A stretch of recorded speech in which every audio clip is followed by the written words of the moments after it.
ஒருத்தர் ரொம்ப கவலையோடு உட்காந்துருந்தார். எதை பற்றி சார் கவலைப்படுறீங்கன்னு கேட்டோம். எதிர்காலத்தை பற்றி கவலைப்படுறேன்னார். ஏன்னு கேட்டோம். என்ன பண்ணுறதுன்னே தெரியல சார், எதிர்காலம் ஒரே இருட்டாக இருக்குது, பாதையே புரியலன்னார். இன்றைக்கி நம்ம இளைஞர்கள் பல பேருக்கு எதிர்காலம் இருட்டாக தான் தெரியுது. அவங்கெல்லாம் இந்த கதையை கொஞ்சம் கேட்கணும். ஒரு மலை அடிவாரத்தில் ஒரு சின்ன கிராமம். அந்த மலை ரொம்ப உயரமானது. அடர்த்தியாக செடி கொடிகள் மரங்கள் அதில் மண்டி கிடக்குது. பகல் வேளையில் இருட்டாக தான் இருக்கும், அவ்வளோ அடர்த்தி. அந்த மலை உச்சியில் ஒரு கோவில். நாள் ராத்திரியே புறப்பட்டா தான் காலையில் அந்த கோவிலுக்கு போய் சேர முடியும். கிராமத்து இளைஞன் ஒருத்தன் அந்த மலை உச்சிக்கு போக வேண்டியிருந்தது. கையில் ஒரு விளக்கை எடுத்துக்கிட்டு நாள் ராத்திரியே புறப்பட்டான். புறப்பட்டு போனவன் கிராமத்து எல்லையிலேயே நின்றுட்டான். ஏன் தெரியுமா? அவன் கையில் இருந்த விளக்கோட வெளிச்சம் 10 அடி தூரத்துக்கு தான் தெரியுது. அது வரைக்கும் தான் பாதை தெளிவாக இருக்குது. அதுக்கு அப்பாலெல்லாம் ஒரே இருட்டாக இருக்குது, பாதை புரியல. இவன் யோசனை பண்ணி பார்த்தான். மனசுக்குள்ள ஒரு சந்தேகம். 10 அடி தூரம் தானே வெளிச்சம் தெரியுது, அப்படின்னா நாம் 10 அடி தூரம் தானே போக முடியும். அதுக்கும் அந்தாண்ட ஒரே இருட்டாக இருக்குதே, அதில் எப்படி நாம் நடந்து போகிறது? நாம் ரொம்ப தூரம் நடந்து போய் ஆகணுமே. அப்படிப்பட்ட நினப்பெல்லாம் அவனுக்கு வந்துவிட்டுது. இதுதான் அவன் மனசில் ஏற்பட்ட தயக்கம். இப்படி யோசிச்சுக்கிட்டே அந்த இளம் ஆசாமி புறப்பட்ட இடத்துலையே நின்றுக்கிட்டு இருக்கிறான். அந்த சமயத்தில் ஒரு வயசான பெரியவர் அந்த பக்கமாக வந்தார். அவர் கையில் இதை விட சின்னதாக ஒரு விளக்கு வச்சுருந்தார். அது எப்படின்னா அது ஒரு 5 அடி தூரத்துக்கு தான் வெளிச்சம் காட்டுது. அவ்வளவு சின்ன விளக்கு. அவரும் மலை உச்சிக்கு போகிறதுக்காக தான் வந்துக்கிட்டு இருக்கிறார். அவரை பார்த்து இவன் கேட்டான், என்ன பெரியவரே, இவ்வளவு சின்ன விளக்கை வச்சுக்கிட்டு அவ்வளவு தூரத்துக்கு எப்படி மலையேற போகிறீங்க அப்படின்னு கேட்டான். நீ ஏன் இப்படி தயங்கிட்டே நிற்கிறேன்னு கேட்டார் பெரியவர். என்கிட்ட இருக்கிற விளக்கு 10 அடி தூரத்துக்கு தான் பாதையை காட்டுதுன்னா. இப்போ பெரியவர் சொன்னார், தம்பி, உன் கையில் இருக்கிற விளக்கு கொடுக்குற வெளிச்சத்தை வச்சு நீ முதல்ல 10 அடி தூரம் முன்னாடி போ. 10வது அடியில் போய் நின்றுக்கிட்டு பாரு, மறுபடியும் ஒரு 10 அடி தூரத்துக்கு பாதை தெரியும். இப்படி உன் கையில் இருக்கிற விளக்கு தொடர்ந்து வெளிச்சம் காட்டிக்கிட்டே இருக்கும். நீ முன்னேற முன்னேற அந்த வெளிச்சமும் முன்னேறும். அதனால் எத்தனை கிலோமீட்டர் தூரம் வேணும்னாலும் நீ இந்த 10 அடி தூரம் வெளிச்சத்தை வச்சுக்கிட்டே நீ போயிடலாம், புறப்படு அப்படின்னார். இப்போ தான் அந்த பெரியவர் சொன்னது இளைஞனுக்கு பளிச்சுன்னு புரிஞ்சுதான். உடனே உற்சாகமாக புறப்பட்டான், உச்சிக்கு போய் சேர்ந்தான். இந்த கதையிலேருந்து நாம் புரிஞ்சிக்க வேண்டியது என்ன தெரியுமா? நீண்ட கால திட்டம் ஒன்று போடும் பொழுது நமக்கு முன்னாடி இருக்கிறத மறந்துவிட்டு மனசை போட்டு குழப்பிக்கக்கூடாது. உங்கள் கையில் என்ன இருக்கோ அதுலேயே உங்கள் எதிர்காலம் மறைஞ்சிருக்குது. கண் முன்னாடி தெரியறத வச்சு ஆரம்பிங்க, போக போக வழி தானாக புலப்படும் அப்படிங்கிறார் ஒரு பெரியவர். பெரிய பயணங்களையெல்லாம் இப்படி தான் நடத்த வேண்டியிருக்கும். ஒவ்வொரு அடியாக எடுத்து வச்சா ஓடி போய் சேர்ந்து விடலாம். மலைச்சி போய் நின்றுட்டா நின்றுக்கிட்டே இருக்க வேண்டியது தான். நம்ம ஆள்லாம் ரொம்ப மோசமாக இருக்கிறாங்க. ஒருத்தன் அப்படி தான் நீண்ட தூர பிரயாணம் ஒன்று புறப்பட்டான். ரயில் போய்கிட்டே இருந்தது. கொஞ்சம் தூரம் போச்சு, பாதி வழியில் கையில் வச்சுருந்த டிக்கெட்டை காற்றுல விட்டுட்டான். ஐயோ, என் டிக்கெட்டு போயிட்டுதே அப்படின்னு கத்த ஆரம்பிச்சிட்டான். பக்கத்தில் இருந்த பெரியவர் அவனை பார்த்து பரிதாபப்பட்டு, கவலைப்படாத தம்பி, போனால் போகுது, வேறு டிக்கெட் வாங்கிக்கலாம் அப்படின்னு ஆறுதல் சொன்னார். அதுக்கு அவன் சொல்கிறான், சார், நான் அதுக்காக அழலை, அந்த டிக்கெட்டு கிடைச்சா தானே நான் எந்த ஊருக்கு போகணுங்கிறது எனக்கு தெரியும் அப்படிங்கிறான். ஒரு ஊரில் ஒரு ஞானி இருக்கிறார். ரொம்ப பெரிய ஞானி, ரொம்ப வயசாகிட்டுது. கடைசி காலத்தில் அவர்கிட்ட சில பேர் வந்தாங்க. உங்கள் குரு யார் அப்படின்னு கேட்டாங்க. அவர் நிமிர்ந்து பார்த்தார். எனக்கு ஆயிரக்கணக்கான குருமார்கள் உண்டு, அவங்க பேரெல்லாம் சொல்லணும்னா இந்த காலம் பத்தாது. ஆனால் முக்கியமான ஒரு 3 பேரை பற்றி மட்டும் உங்களுக்கு சொல்கிறேன் அப்படின்னாராம். அப்புறம் சொன்னார், அந்த 3 பேரில் ஒருத்தன் ஒரு திருடன். ஒரு சமயம் ஒரு பாலைவனம் வழியாக நான் போய்கிட்டு இருந்தேன். அப்போது வழி தவறி போய் ஒரு கிராமத்துக்கு போயிட்டேன். அது இருட்டு நேரம், நடு ராத்திரி, ஊரே உறங்கி போச்சு. அந்த நேரத்தில் ஒரு ஆள் மட்டும் ஒரு வீட்டு சுவத்தில் ஏதோ பண்ணி உள்ளே நுழையிறதுக்கு முயற்சி பண்ணிகிட்டு இருக்கிறான். அவங்கிட்ட போய் நான் இன்றைக்கி இங்கே எங்கே தங்க முடியும் அப்படின்னு கேட்டேன். அதுக்கு அவன், இந்த ராத்திரி வேளையில் அது ரொம்ப சிரமம், ஒரு திருடனோட உங்களால் தங்க முடியும்னா நீங்கள் என்னோட தங்கலாம் அப்படின்னா. நான் அவங்க கூட 1 மாதம் தங்கியிருந்தேன். ஒவ்வொரு நாள் ராத்திரியும் இப்போ நான் என்னுடைய வேலைக்கு போகிறேன், நீங்கள் ஓய்வு எடுத்துக்கோங்க அப்படின்னு சொல்லிவிட்டு போவான். அவன் திரும்பி வந்த உடனே உனக்கு ஏதாவது கிடச்சிதான்னு நான் கேட்பேன். அதுக்கு அவன், இன்றைக்கி ராத்திரி ஒன்றும் இல்லை, நாளைக்கு மறுபடியும் முயற்சி பண்ணுவேன் அப்படின்பா. எப்பவும் அவன் நம்பிக்கை இழந்ததே கிடையாது. எப்பவும் சந்தோஷமாகவே இருப்பான். நானும் ரொம்ப காலமாக தியானம் பண்ணிக்கிட்டே இருந்தேன். ஒன்றுமே நடக்கலை. ஆனால் நான் என்ன பண்ணேன் தெரியுமா? மனசு வருத்தப்படும், நம்பிக்கை இழந்துருவேன். அப்போல்லாம் அந்த திருடனுடைய விடாமுயற்சி தான் ஞாபகத்துக்கு வரும். அதனால் அந்த திருடன் எனக்கு ஒரு குரு. என்னுடைய 2வது குரு யாருன்னா அது ஒரு நாய். இது எப்படின்னா, ஒரு சமயம் எனக்கு ரொம்ப தாகமாக இருந்தது. ஒரு நதியை நோக்கி போய்கிட்டு இருந்தேன். அப்போ ஒரு நாயும் வந்தது. அதுக்கும் தாகம். ஓடி வந்து ஆற்றை பார்த்துது. அதோட நிழல் வந்து ஆற்றுல தெரிஞ்சுது. அதை பார்த்ததும் பயந்துட்டுது அது. அதாவது அது தன்னுடைய சொந்த உருவத்தையே கண்டு பயந்தது. அதை பார்த்து குறைக்குது, திரும்பி ஓடிச்சு. ஆனால் அதுக்கு தாகம் அதிகமாக இருந்ததுனால அது மறுபடியும் திரும்பி வந்தது. பார்த்தா மறுபடியும் தண்ணியில் நாயோட உருவம் தெரியுது. இப்படி சில தடவை பண்ணிச்சு. இருந்தாலும் கடைசியில் தண்ணியில் குதிச்சுட்டுது துணிஞ்சி. இப்படி குதித்த உடனே அதோட உருவமும் மறைஞ்சுட்டுது. இதை பார்த்தேன். நான் என்ன புரிஞ்சுக்கிட்டேன்னா, எவ்வளவு தான் பயம் இருந்தால் கூட ஒருத்தன் தைரியமாக காரியத்தில் இறங்கணும் அப்படிங்கிறத புரிஞ்சுக்கிட்டேன். இந்த போதனை அந்த நாய்கிட்ட இருந்து எனக்கு கிடைச்சிது. இது ஒன்று. அடுத்தது என்னுடைய 3வது குரு யாருன்னா அது ஒரு சின்ன குழந்தை. நான் ஒரு சமயம் ஒரு நகரத்துக்கு போனேன். அங்கே ஒரு குழந்தை எரிகிற மெழுகுவத்தி ஒன்று எடுத்துக்கிட்டு வந்தது. நான் அந்த குழந்தைய பார்த்து வேடிக்கையாக கேட்டேன், ஏன் பாப்பா இந்த மெழுகுவத்தியை நீயாவே கொளுத்துனியா அப்படின்னு கேட்டேன். ஆமான்னுது அந்த குழந்தை. சரி, இந்த மெழுகுவத்தி முன்னாடி எரியாமல் இருந்தது, இப்போ எரியுது. இந்த மெழுகுவத்திக்கு வெளிச்சம் எங்கேருந்து வந்தது, அதை எனக்கு காட்ட முடியுமா அப்படின்னு கேட்டேன் அந்த குழந்தைகிட்ட. இதுக்கு அந்த குழந்தை சிரிச்சுக்கிட்டு அந்த மெழுகுவத்தியை ஊதி அணைச்சுட்டுது. அதுக்கப்புறம் என்னை பார்த்து கேட்டுது, இப்போ இந்த மெழுகுவத்தியின் வெளிச்சம் போனதை பார்த்தீங்க இல்லையா, அது எங்கே போச்சுன்னு எனக்கு சொல்லுங்க அப்படின்னுது. அந்த குழந்தை இப்படி கேட்டதும் என்கிட்ட இருந்த ஆணவம் அழிஞ்சுட்டுது. நான் படித்ததெல்லாம் அந்த வினாடியில் சுக்கு நூறாக போயிட்டுது. என்னுடைய முட்டாள்தனத்தை நான் உணர்ந்தேன் அப்படின்னு இவ்வளவும் அந்த ஞானி விவரமாக சொன்னாராம்.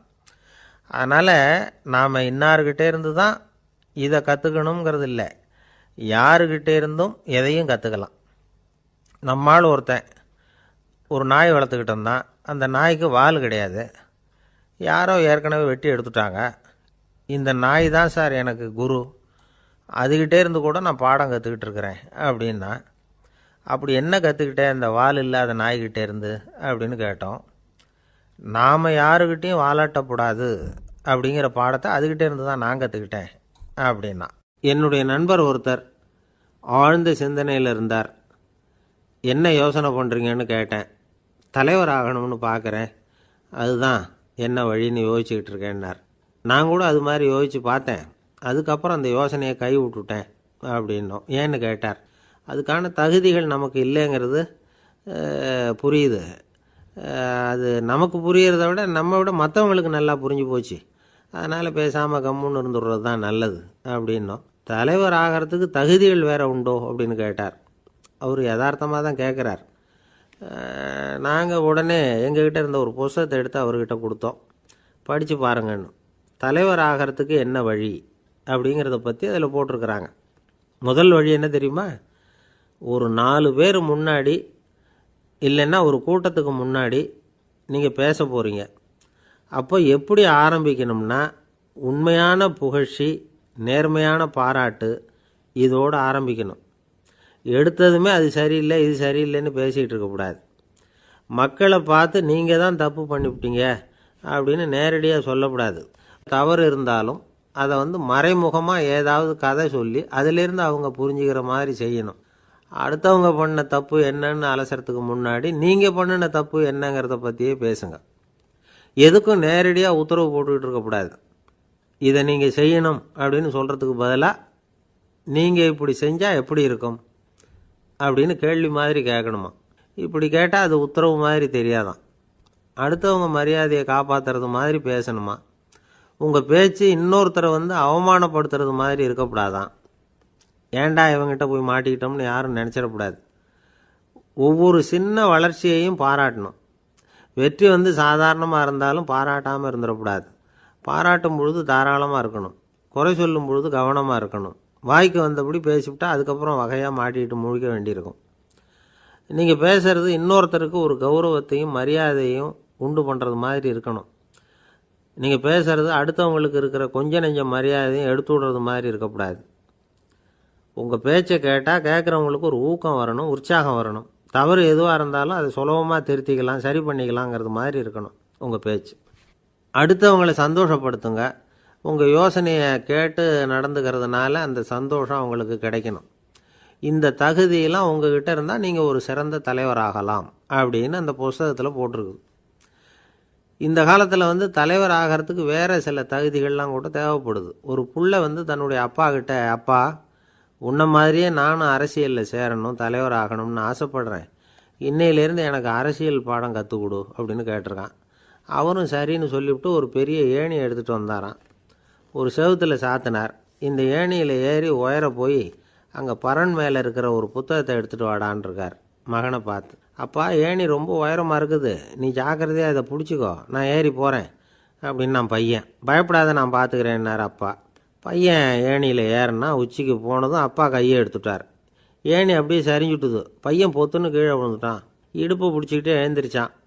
என்னப்பா இது, இப்படி என்னை ஏற விட்டுட்டு கையை விட்டுட்டியே, இப்படி கைவிடலாமா அப்படின்னு கத்தியிருக்கான். அப்பா நிதானமாக சொன்னாராம், அவசரப்படாதேப்பா, அரசியலில் இதுதான் முதல் பாடம், பெத்த அப்பனாக இருந்தாலும் அவனை நம்பாதே அப்படின்னு உபதேசம் பண்ண ஆரம்பித்தாரான்.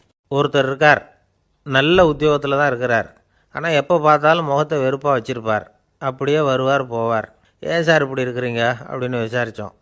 ஏன்டா இந்த வேலைக்கு வந்தோம்னு இருக்குது சார் அப்படின்னார். உங்கள் வேலை உங்களுக்கு பிடிக்கலையா அப்படின்னு கேட்டோம். இல்லைன்னார். இப்படிப்பட்டவங்க வெற்றிகரமான வாழ்க்கை வாழ முடியாது. இது நிபுணர்கள் கருத்து. வேலையை நேசிக்க தெரிந்தவர்கள் வெற்றி பெறுவார்கள் அப்படிங்கிறாங்க அவங்க. எந்த துறையாக இருந்தாலும் சரி, அந்த துறையில் வெற்றிகரமாக இருக்கிறவங்கள விசாரித்து பாருங்கள்.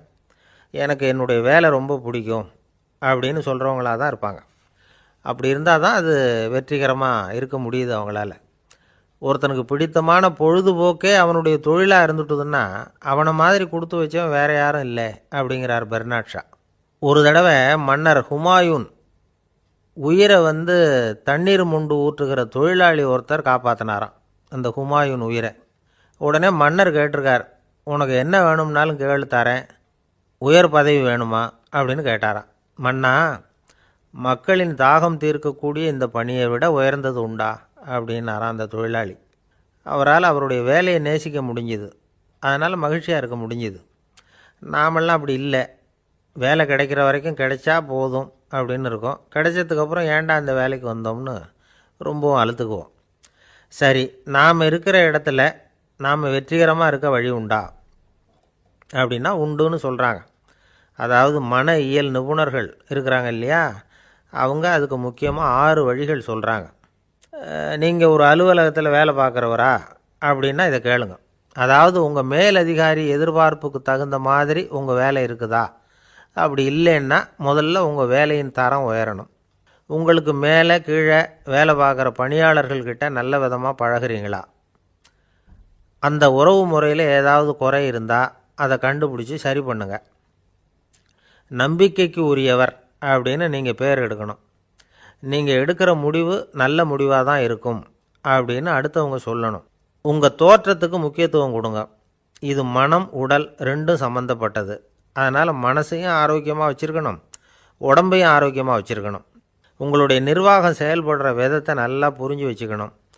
உங்களுடைய நிர்வாகம் இப்போ ஒரு காரியம் செய்யுதுன்னு வச்சுங்க, ஏன் அப்படி செய்யுது, எதுக்காக அப்படி செய்யுது, அதனுடைய குறிக்கோள் என்ன, அது நீடிக்கிறதுக்கு காரணம் என்ன, இதையெல்லாம் தெரிஞ்சுக்கணும். சிரிப்புக்கு வஞ்சகம் பண்ணக்கூடாது, நல்லா சிரிக்கணும், அப்போ தான் அது திரும்ப கிடைக்கும். கடந்த கால தோல்வியை பற்றி கவலைப்படக்கூடாது. முதலாளி விருப்பம் தெரிஞ்சு நடந்துக்கிறது நல்லது தான். அதுக்காக காக்கா பிடிக்கணுங்கிற அவசியம் இல்லை. உங்களுக்கு ஒரு பொறுப்பான வேலை கிடைக்குது, உடனே சத்தம் குழப்பம் அப்படின்னு சூழ்நிலையை இறுக்கமாக ஆக்கிடக்கூடாது. எந்த சூழலையும் இயல்பாக கையாளக்கூடியவர் அப்படிங்கிறத காட்டணும். இதெல்லாம் உங்கள் துறையில் நீங்கள் வெற்றி பெற நிபுணர்கள் சொல்கிற யோசனைகள். இவ்வளவு விவரமும் சொல்லிவிட்டு ஒருத்தரை பார்த்து கேட்டோம், இப்போ சொல்லுங்கள், நீங்கள் செய்கிற வேலை உங்களுக்கு பிடிச்சிருக்குதா அப்படின்னோம். ரொம்ப ரொம்ப பிடிச்சிருக்குது அப்படின்னார். சரி, என்ன செஞ்சிகிட்டு இருக்கிறீங்க அப்படின்னு கேட்டோம். சும்மா தான் இருக்கிறேன் அப்படின்னார் அவர். சில பேரை இப்படி சொல்கிறது உண்டு, அடுத்தவங்களை அனுசரித்து நடந்துக்க தெரியல, அவன் என்ன சார் மனுஷன் அப்படிம்பாங்க. சக மனிதர்களோடு எப்படி பழகிறது அப்படின்னு தெரியாததுனாலேயே பல பேர் இன்றைக்கி சங்கடப்பட்டுக்கிட்டு இருக்கிறாங்க. வசதி வாய்ப்பெல்லாம் சரியாக இருக்கும், ஆனால் வாழ்க்கை சரியாக இருக்காது. இன்னொருத்தர்கிட்ட எப்படி பேசுறது பழகிறதுங்கிறது தெரியாததுனால தான் இந்த அவஸ்தை. சரி, இந்த அவஸ்தை இல்லாமல் வாழறது எப்படி? இதுக்கு அனுபவசாலிகள் சில வழிமுறைகளை சொல்கிறாங்க. அதெல்லாம் என்னென்னங்கிறத இப்போ தெரிஞ்சுக்குவோம். முதல்ல நம்ம நாக்கு நம்ம கண்ட்ரோலில் இருக்கணும். வார்த்தைகளை கொட்டிவிட்டு அதுக்கப்புறம் அள்ள முடியாமல் கடந்து கஷ்டப்படக்கூடாது. எப்படி பேசுகிறோங்கிறதும் முக்கியம், பேசுகிறப்ப எப்படி முகத்தை வச்சுருக்கிறோங்கிறதும் முக்கியம். அன்பாக பேசினாலும் நல்லாயிருக்கும். அப்படி பேசுகிறப்ப ஆதரவாக அவர் தோள் மேலே ஒரு கையை போட்டுக்கிட்டு பேசினா இன்னமும் நல்லாயிருக்கும். ரெண்டாவது விஷயம், இன்னொருத்தர்கிட்ட பேசுகிறப்போ வாக்குறுதிகளை அள்ளி வீசக்கூடாது. கொடுக்குற வாக்குறுதி குறைச்சலாக இருக்கணும். அப்படி கொடுத்த வாக்குறுதியை கண்டிப்பாக நிறைவேற்றணும். நாம் ஒருத்தரை பாராட்டுறோம் அல்லது அவரை பற்றி அபிப்பிராயம் சொல்கிறோம்னா அது ஆக்கப்பூர்வமாக இருக்கணும். நம்ம பாராட்டு அல்லது விமர்சனம் அடுத்தவருடைய முன்னேற்றத்துக்கு உதவுறது மாதிரி இருக்கணும். நாம் சொல்கிறத கேட்டுட்டு அவன் தலையில் கையை வச்சுட்டு உட்காந்துடக்கூடாது. எப்பவும் உற்சாகமாக இருக்கணும், முகம் அலர்ச்சியாக இருக்கணும். மனுஷன் இருந்தால் வருத்தம், கவலை, ஏமாற்றம் எல்லாம் இருக்க தான் செய்யும். அதெல்லாம் மனசில் இருக்கட்டும். அந்த வருத்தமும் கவலையும் ஏமாற்றமும் சேர்ந்துக்கிட்டு நம்ம முகத்தில் இருக்கிற மலர்ச்சியை மூடி மறைக்கிறதுக்கு நாம் இடம் கொடுத்துடக்கூடாது. எந்த விஷயத்தை பற்றி யாருக்கிட்ட பேசினாலும் வெளிப்படையாக பேசணும், திறந்த மனசோடு பேசணும். மூடி மறைச்சி முன்னு மூழ்கிக்கிட்டு இருக்கக்கூடாது. இன்னொருத்தர்கிட்ட பேசுகிறப்போ விவாதம் பண்ணுங்க, அது தப்பு இல்லை. ஆனால் வாதாடிக்கிட்டு இருக்கக்கூடாது. அதாவது என்ன சொல்கிறாங்கன்னா, டிஸ்கஸ் பண்ணலாம், ஆர்கியூ பண்ணக்கூடாதான். நம்மக்கிட்ட இருக்கிற நல்ல குணங்களை நாம் எடுத்து சொல்லிகிட்டு இருக்கக்கூடாது. அந்த நல்ல குணங்களே நம்மளை பற்றி எடுத்து சொல்லணும், அது மாதிரி நடந்துக்கணும். அதே மாதிரி அடுத்தவங்க கிட்ட உள்ள கெட்ட குணங்களை பற்றி அவசியம் இல்லாமல் நாம் பேச வேண்டியதில்லை. உங்களை பற்றி யாராவது தப்பாக பேசுகிறாங்களா, அப்படி அவங்க பேசுகிறதுல உண்மை இல்லையா அப்படின்னா அதை நீங்கள் பொருட்படுத்த வேண்டியதில்லை, விட்டுடலாம். அது தானாக போயிடும். ஒரு 4-5 பேரோட பேசிக்கிட்டு இருந்தீங்கன்னா எல்லாருக்கும் முக்கியத்துவம் கொடுங்க, யாரையும் அலட்சியப்படுத்தாதீங்க. தமாஷா பேசலாம், ஆனால் அவங்க தமாஷ் அடுத்தவங்கள கேலி பண்ணுறதா இருக்கக்கூடாது. நமக்கு கிடைக்க வேண்டியது கிடைக்கலையே அப்படிங்கிற தவிப்பு நம்மக்கிட்ட இருக்கக்கூடாது, அது தேவையில்லை. உங்கள் செயல்பாடுகள் தெளிவாக இருக்கட்டும், பாராட்டு தானாக அவங்கள தேடிட்டு வரும். இன்னொரு மனுஷனுடைய மனசில் கௌரவமான ஒரு இடத்த பிடிக்கணும்னா நாம் இந்த குணத்தையெல்லாம் நம்மக்கிட்ட வளர்த்துக்கணும். இதெல்லாம் அனுபவசாலிகள் சொல்லியிருக்கிற குறிப்புகள். இந்த குறிப்புகளை சரியாக புரிஞ்சுக்கணும், அது முக்கியம். தப்பாக புரிஞ்சுக்கிட்டா என்ன ஆகும் தெரியுமா? இதை கேளுங்க. ஒருத்தர் வந்தார், சார் அடுத்தவங்க தோள் மேலே கையை போட்டுக்கிட்டு அன்பாக பேசணும்னு சொன்னீங்க, அப்படி தான் பேசினேன். அவர் முதுகை கூட தட்டி கொடுத்தேன், என் வேலை போயிட்டுது சார், வீட்டுக்கு அனுப்பிச்சிட்டாங்க அப்படின்னார். யாருக்கிட்ட அப்படி பேசுனீங்கன்னு கேட்டோம்.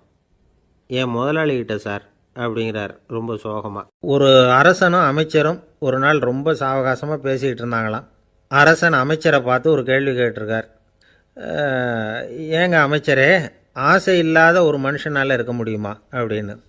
ஏன் முடியாது, துறவி அப்படிங்கிறவங்கெல்லாம் அப்படிப்பட்டவங்க தானே அப்படின்னாராம் அமைச்சர். அவங்கெல்லாம் உண்மையிலேயே ஆசையை விட்டவங்க தானா அப்படின்னு கேட்டாராம் ராஜா. அப்படி தான் இருக்கணும் அப்படின்னாராம் அமைச்சர். அப்படின்னா ஆசையே இல்லாத ஒரு உண்மையான துறவியை நான் பார்க்கணுமேன்னார். அது என்ன பிரமாதம், அதுக்கு நான் ஏற்பாடு பண்ணுறேன் அப்படின்னு விட்டார் இவர். சொல்லிவிட்டு உடனே புறப்பட்டு போனார். அங்கங்கே தேடினார். அப்புறம் தான் அவருக்கு புரிஞ்சுது உண்மை துறவியை கண்டுபிடிக்கிறது எவ்வளவு கஷ்டமான காரியம்னு. இருந்தாலும் ராஜா கிட்ட சொல்லியாச்சே, உண்மை துறவியை காட்டுறேன்னு. இப்போ என்ன பண்ணுறது? ராஜா கிட்ட சொன்னபடி நடக்கலைன்னா அவருக்கு கோபம் வந்துடும். அமைச்சர் ஒரு யோசனை பண்ணார். அவருக்கு ஒரு வழி தெரிஞ்சுது. அதுதான் சரின்னு முடிவு பண்ணார். அதாவது அந்த ஊரில் அவருக்கு தெரிஞ்ச நாடக நடிகர் ஒருத்தர் இருக்கிறார், நல்லா நடிப்பார். அவரை போய் பார்த்தார். இதை பாருப்பா, எனக்காக நீ ஒரு காரியம் செய்யணும்னார். என்னன்னு கேட்டார் அவர். நீ ஒரு துறவி மாதிரி கொஞ்சம் நேரத்துக்கு நடிக்கணும். ராஜா உன்னை பார்த்துட்டு போகிற வரைக்கும் நடி, அது போதும். அதுக்காக உனக்கு 10,000 ரூபா தரேன் அப்படின்னார். அவர் எந்த காலத்தில் இவ்வளவு பணத்தை மொத்தமாக பார்த்துருக்கார். அதனால் உடனே சரின்னு ஒத்துக்கிட்டார். அமைச்சர் அரண்மனைக்கு திரும்பி வந்தார். என்ன அமைச்சரே, இன்னுமா ஒரு உண்மையான துறவி கிடைக்கலன்னார். உண்மையான துறவி ஒருத்தரை இப்போ தான் கொஞ்ச நேரத்துக்கு முன்னாடி பார்த்து பேசிவிட்டு வர்றேன். அவர் நம்ம ஊருக்கு வெளியில் குளத்தங்கரையில் உள்ள ஒரு ஆலமரத்துக்கு அடியில் உட்காந்துருக்கிறார் அப்படின்னார் இவர். அப்படின்னா உடனே புறப்படுங்க அப்படின்னார் ராஜா. பரிவாரங்களோடு புறப்பட்டார். அங்கே அந்த மரத்தடியில் அந்த ஆள் வேஷம் போட்டுக்கிட்டு துறவி மாதிரி உட்காந்துருக்கிறான். ராஜா நேராக போனார். அந்த துறவி காலில் பொத்துன்னு விழுந்து வணங்கினார். உடனே ராணியும் அவர் காலில் விழுந்தாங்க. அடுத்தபடியாக அமைச்சர் விழுந்தார். அவருக்கு தெரியும் இது நம்ம ஆள் தான்னு. இருந்தாலும் என்ன பண்ணுறது, நேரம். அப்புறம் பரிவாரங்கள்லாம் துறவி காலில் விழுந்து ஆசீர்வாதம் வாங்கிட்டாங்க. ராஜா அப்புறமா தங்கத்தட்டில் பொன்னையும் பொருளையும் வச்சு அந்த துறவிகிட்ட ரொம்ப பணிவாக நீட்டுறார். தாங்கள் தயவு பண்ணி இதை ஏற்றுக்கணும் அப்படின்னு வேண்டிக்கிட்டார். அந்த துறவி பற்று இல்லாமல் அதை பார்த்தார். எல்லாத்தையும் திறந்துவிட்ட எனக்கு இதெல்லாம் எதுக்காக அப்படின்னு சொல்லி அதை மறுத்துட்டாராம். ஆஹா, உண்மையான துறவியை பார்த்துட்டோம் அப்படிங்கிற ஆனந்தம் அரசருக்கு. ரொம்ப நிம்மதியாக திருப்தியாக திரும்பி வந்தார் அரண்மனைக்கு. அதுக்கப்புறம் அமைச்சர் யாருக்கும் தெரியாமல் அந்த துறவிகிட்ட ஓடினார். சொன்ன பிரகாரம் பணத்தை நீட்டினார். இந்தாப்பா, நான் உங்ககிட்ட சொன்னபடி 10,000 ரூபா பணம் எடுத்துக்கோ அப்படின்னார். அந்த ஆள் ராஜா கிட்ட சொன்னது மாதிரியே எல்லாத்தையும் திறந்துவிட்ட எனக்கு இதெல்லாம் எதுக்காக வேணாம் அப்படின்னு விட்டாராம். நடித்த வரைக்கும் போதும்ப்பா, இனிமேல் இந்த நாடக வசனம்லாம் வேணாம், வேஷத்தை கலைச்சிரு, பணத்தை வாங்கிக்கோன்னார். இல்லைங்க, இது வேஷம் இல்லை, இது வசனமும் இல்லை, இது உண்மை. கொஞ்ச நேரம் துறவி மாதிரி நடித்ததுக்கே இந்த தேசத்து ராஜா, ராணி, அமைச்சர், பரிவாரங்கள் எல்லாம் என் காலில் விழுந்து வணங்குறாங்க. அப்படின்னா உண்மையான துறவியாக இருக்கிறது எவ்வளவு பெருமையான விஷயம். நான் உண்மையான துறவியாக ஆக போகிறேன், அப்படி முடிவும் பண்ணிட்டேன் அப்படின்னார் அந்த நடிகர். வேஷம் கூட எப்படிப்பட்ட விளைவுகளை உண்டு பண்ணுது பார்த்தீங்களா. நம்மால் ஒருத்தன் ரொம்ப வசதியாக தான் இருந்தான். ஒரு நாள் அவன் சொத்து பூரா திருட்டு போயிட்டுது. அதுக்கப்புறம் இவன் துறவி மாதிரி ஆகிட்டான். ஊர் ஊராக சுற்றினான். ஒரு குருநாதரை தேடி கண்டுபிடிச்சான். அவர்கிட்ட சீடனாக சேர்ந்துக்கிட்டான். அவனை பார்த்து ஒருத்தர் கேட்டார், நீ உண்மையான சீடன் தானான்னு. இல்லைங்க, சீடன் மாதிரி நடிச்சுக்கிட்டு இருக்கிறேன் அப்படின்னா. அது குரு துரோகம் இல்லையா அப்படின்னு கேட்டார் அவர். இல்லைங்க, நான் பண்ணது குரு துரோகம் இல்லை, என் குரு பண்ணது தான் துரோகம். என்னுடைய பணத்தை கொள்ளையடித்தது இவர் தான். அதை எங்கே வச்சுருக்காருன்னு கண்டுபிடிக்கிறதுக்காக தான் இவர்கிட்ட வந்து சீடனாக சேர்ந்துருக்கிறேன் அப்படின்னா. ஒரு பல்கலைக்கழகம், அங்கே ஒரு இலக்கிய பேராசிரியர், அவர் பாடம் நடத்திக்கிட்டு இருந்தார். ராபர்ட் ப்ரௌனிங் எழுதிய கவிதைகளை பற்றி சொல்லிகிட்டு இருக்கிறார். மாணவர்களும் ரொம்ப அக்கறையாக அதை கேட்டுக்கிட்டு இருக்கிறாங்க. ஒரு குறிப்பிட்ட கவிதையை பற்றி சொல்லும் பொழுது அந்த பேராசிரியருக்கே ஒரு சந்தேகம். அதாவது அந்த கவிதையின் சரியான அர்த்தம் என்னங்கிறதுல சந்தேகம். பேராசிரியர் யோசனை பண்ணார். அந்த கவிதையை முழுசாக புரிஞ்சிக்க முடியல. அதனால் மாணவர்களை பார்த்து சொன்னார், மாணவர்களே, ஒரு நாள் பொறுத்துங்க, இந்த கவிதையை எழுதின கவிஞர் எங்கள் வீட்டுக்கு பக்கத்தில் தான் இருக்கிறார். இன்றைக்கி சாயந்தரம் நான் அவரை நேரிலேயே போய் பார்க்குறேன். பார்த்து இதுக்கு என்னங்க அர்த்தம்னு கேட்டுட்டு வந்துவிடுறேன். அதுக்கப்புறம் உங்ககிட்ட சொல்கிறேன் அப்படின்னாராம். அன்றைக்கி சாயந்தரமே அந்த பேராசிரியர் கவிஞரை தேடிக்கிட்டு போயிட்டார். கவிஞர் அவங்க வீட்டில் அவர் பாட்டு உட்காந்துருந்தாராம். இவர் போய் அவர் முன்னாடி உட்காந்தார். அப்புறம் கேட்டார், ஐயா, அந்த கவிதையின் முழு பொருள் என்னன்னு தெரிஞ்சுட்டு போகிறதுக்காக வந்திருக்கிறேன் அப்படின்னாராம். எந்த கவிதை அப்படின்னாராம் அவர். இவர் அந்த கவிதையை சொல்லியிருக்கார். கவிஞர் கொஞ்சம் யோசனை பண்ணிவிட்டு அப்புறம் சொன்னாராம், பேராசிரியரே, நீங்கள் கொஞ்சம் தாமதமாக வந்துட்டீங்கன்னாராம். இவருக்கு ஒன்றும் புரியல.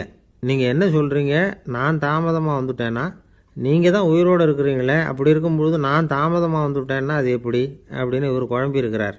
இப்போ கவிஞர் சொன்னாராம், ஐயா, நான் உயிரோடு இருக்கிறேன்னா இல்லையாங்கிறது முக்கியம் இல்லை. நான் அந்த கவிதை வரிகளை எழுதினப்போ 2 பேருக்கு அதோட அர்த்தம் தெரிஞ்சிருந்தது. இப்போ ஒரே ஒருத்தருக்கு தான் அதோட அர்த்தம் தெரியும் அப்படின்னாராம். பேராசிரியர் யோசனை பண்ணியிருக்கார். அப்படின்னா அந்த ஒருத்தர் கவிஞர் ராபர்ட் ப்ரௌனிங்கை தவிர வேறு யாராக இருக்க முடியும்?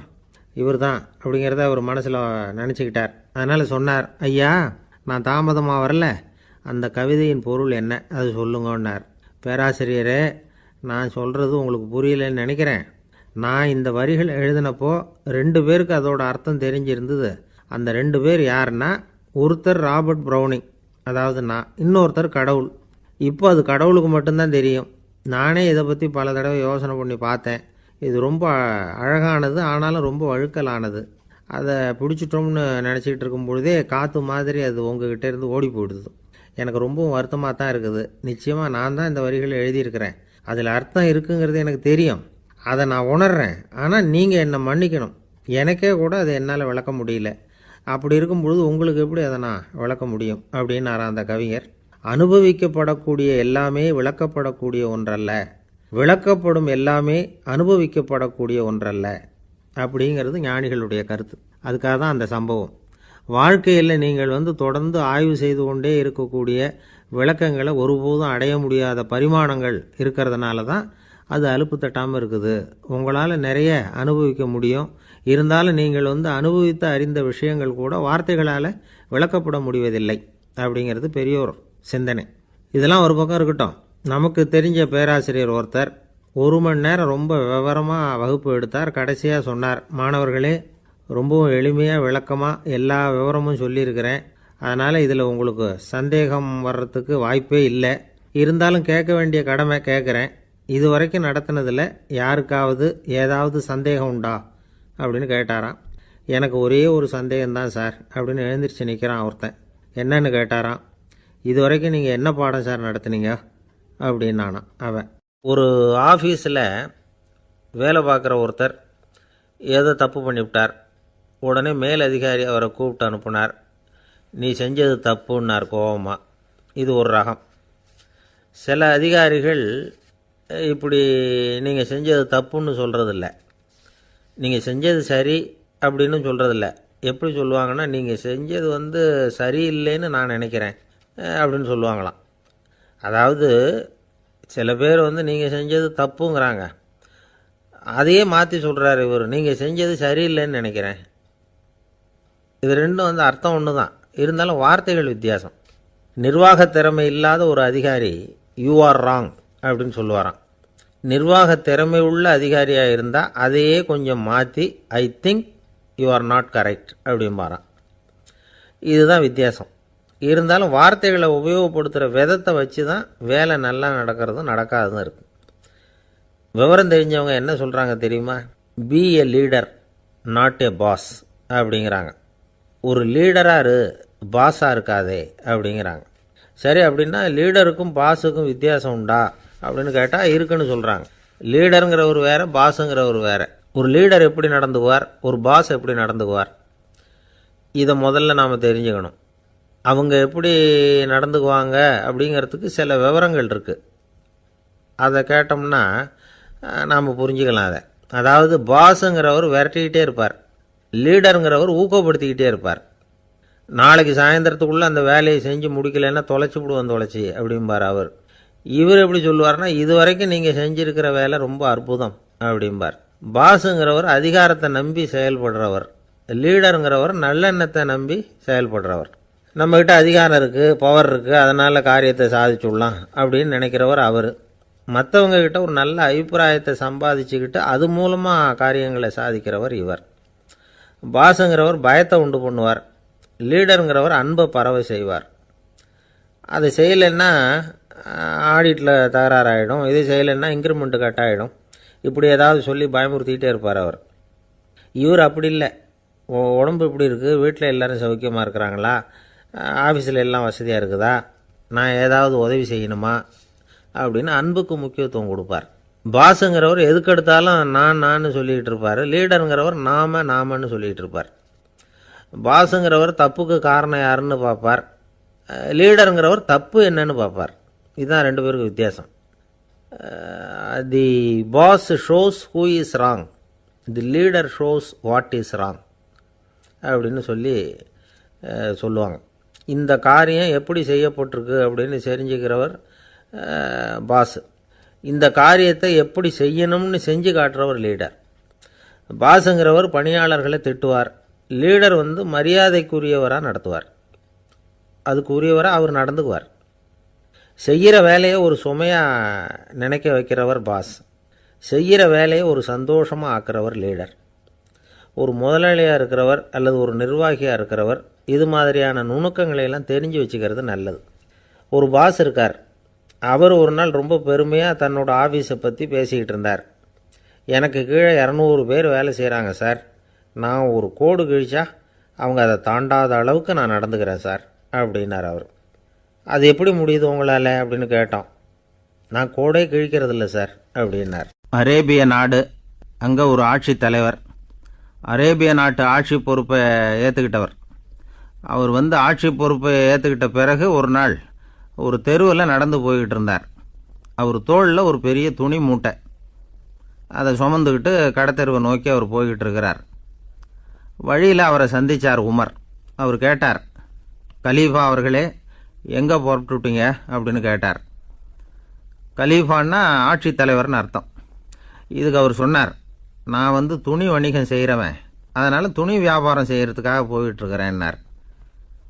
நீங்கள் இப்போ இந்த நாட்டுக்கு ஆட்சி தலைவர், ஆட்சி பொறுப்பில் இருக்கிறீங்க, நீங்கள் வியாபாரம் செய்ய போட்டால் அரசு பணிகளை செய்கிறது யார் அப்படின்னு கேட்டார் அவர்.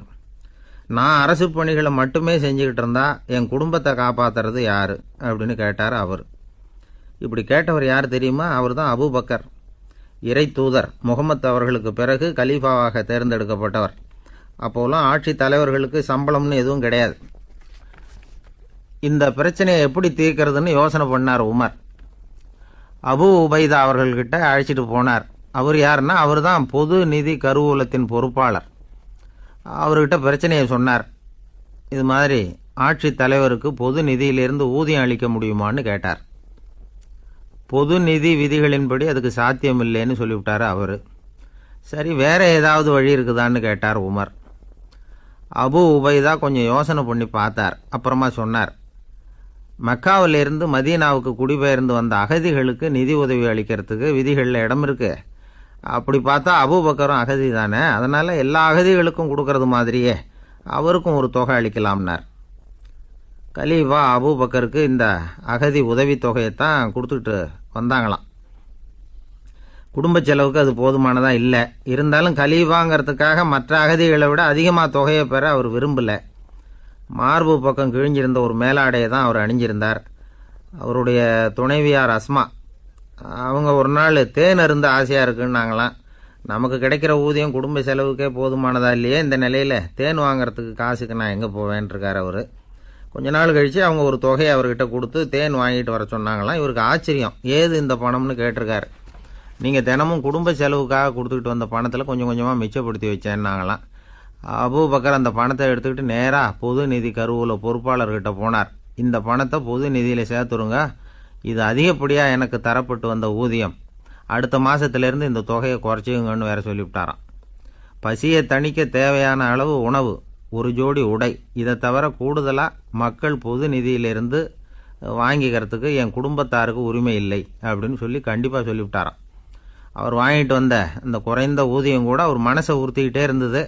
கடைசி நேரம் அவர் தம்முடைய மகள் ஆயிஷா அவர்கள் அழைச்சார். மகளே, இதுவரைக்கும் பொது நிதியிலிருந்து நான் வாங்கிட்டு வந்த தொகை என்னுடைய இதயத்தில் பாரமாக அழுத்திக்கிட்டு இருக்கு. என் தோட்டத்தை விற்று அதில் வர்ற பணத்திலிருந்து நான் இதுவரைக்கும் வாங்கிட்டு வந்த ஊதிய தொகையை கணக்கு போட்டு பொது நிதியில் சேர்த்துடு அப்படின்னாராம். பதவி ஏற்கிறதுக்கு முன்னாடி தன்கிட்ட இருந்ததை விட இப்போ கூடுதலாக என்ன சொத்து இருக்குன்னு பார்த்துருக்கார்.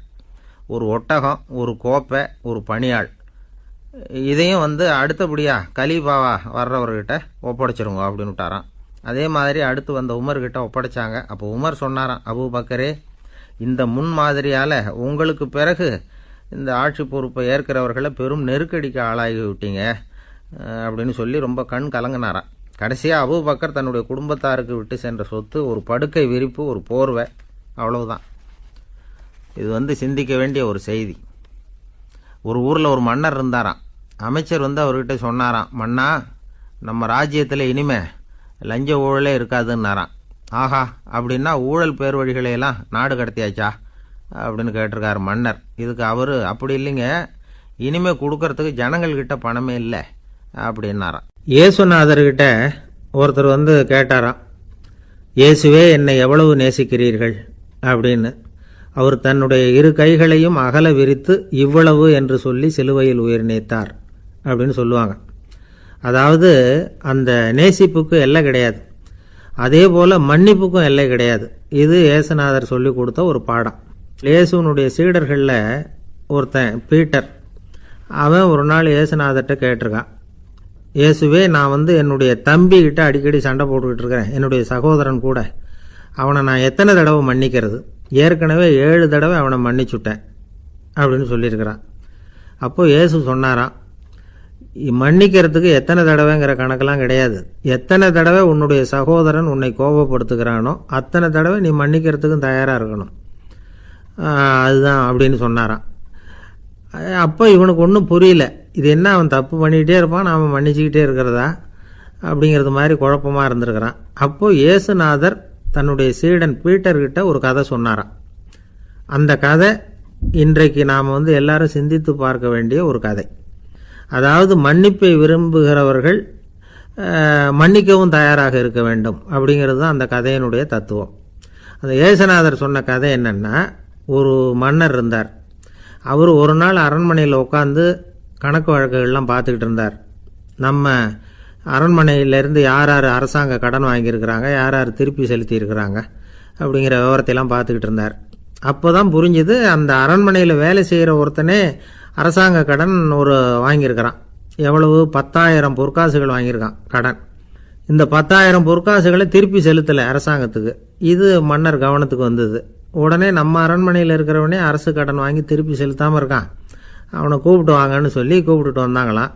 விசாரிச்சிருக்கிறாங்க, என்னப்பா நீ எவ்வளோ ஒன்று? ஆமாங்க 10,000 பொற்காசுகள் வாங்கியிருக்கிறேன், இன்னும் திருப்பி கட்டலைன்றிருக்கான். உடனே அவர் மன்னர் சொல்லியிருக்கிறார், நம்ம சட்டத்திட்டப்படி நீ உடனே பணத்தை திருப்பி கட்டிடு. அப்படி உன்னால் கட்ட முடியலன்னா உன்னுடைய வீடு வாசல் சொத்து சுகம் எல்லாத்தையும் விற்று அந்த பணத்தை அரசு கருவூலத்தில் சேர்த்துக்கிறதுக்கு நானே ஏற்பாடு பண்ணிடுறேன் அப்படின்னு அந்த மன்னர் சொன்னாராம்.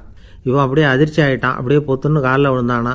மன்னா என்னை மன்னிச்சுங்க, என்னால் முடியல, எனக்கு மன்னிப்பு கொடுங்க அப்படின்ட்டுருக்கான். உடனே அவர் எழுந்திரிச்சு, சரி நீ மன்னிப்பு கேட்டுவிட்ட, அதனால் உன்னை மன்னிக்கிறேன், நீ பணம் கட்ட வேண்டாம் அப்படின்னு சொல்லி அந்த மன்னர் அவனை விட்டுட்டாராம். பணத்தையும் தள்ளுபடி பண்ணிட்டார், நீ திருப்பி கட்ட வேண்டான்னு. இவனுக்கு ரொம்ப மகிழ்ச்சி. அதனால் ரொம்ப உல்லாசமாக வந்துகிட்டு இருக்கிறான். தெருவில் வந்துக்கிட்டு இருக்கிறப்ப இவங்கிட்ட கடன் வாங்கின ஒருத்தன் எதுக்கு வந்துக்கிட்டு இருக்கான். அவன் இவங்கிட்ட ஒரு 100 பொற்காசுகள் கடன் வாங்கியிருக்கான். அவன் வந்தான், இவன் போய் அவன் சாட்டையாக பிடிச்சிக்கிட்டான், நீ எப்படா என் கடனை திருப்பி கொடுக்க போகிறேன்னு. அவன் இப்போ முடியல, கொஞ்சம் பொறுத்துக்கா, அப்புறம் தரேன் இருக்கான். அதெல்லாம் முடியாது, நீ கொடுத்து தான் ஆகணும் அப்படின்னு இவன் புடிவமாக சொல்கிறான். இப்போ நிலைமையை பாருங்கள், இவன் ஏற்கனவே 10,000 பொற்காசுகள் அரசாங்கத்தில் கடன் வாங்கினா அதுக்கு மன்னிச்சு விட்டுட்டார் இவனை. ஆனால் இவன் இன்னொருத்தனை மன்னிக்கிறதுக்கு தயாராக இல்லை. இவங்கிட்ட கடன் வாங்கின இன்னொருத்தன் 10 பொற்காசுகள், அவனை மன்னிக்க தயாராக இல்லை. அவனை கொண்டு போய் நீதிமன்றத்தில் கொண்டு போய் நிறுத்தி தண்டனை வாங்கி கொடுத்துட்டான். நீதிபதி என்ன சொன்னார், அந்த இவன் வாங்கின பொற்காசுகளை திருப்பி கட்டுற வரைக்கும் ஜெயிலில் இருக்கணுங்கிறது தீர்ப்பு. ஆனால் உடனே அரசர் காதில் விழுந்தது. சொல்லிட்டாங்க, உங்ககிட்ட மன்னிப்பு வாங்கிட்டு போனானே ஒருத்தன், அவன் இன்னொருத்தனை மன்னிக்கிறதுக்கு தயாராக இல்லை, அவனை கொண்டு போய் ஜெயிலில் அடைச்சிட்டான் அப்படின்னு. உடனே மன்னர் பார்த்தார், இவனை மறுபடியும் கூப்பிட்டு வர சொன்னார். தபாரப்பா, நான் உன்னை மன்னிச்சு விட்டேன், ஆனால் நீ இன்னொருத்தனை மன்னிக்கிறதுக்கு தயாராக இல்லை, அதனால் என்னுடைய தீர்ப்பையும் மாத்துறேன், நீயும் அரசு கடன் தீர்ற வரைக்கும் ஜெயிலில் தான் இருக்கணும் அப்படின்னு சொல்லி ஜெயிலுக்கு அனுப்பிச்சிட்டாராம்.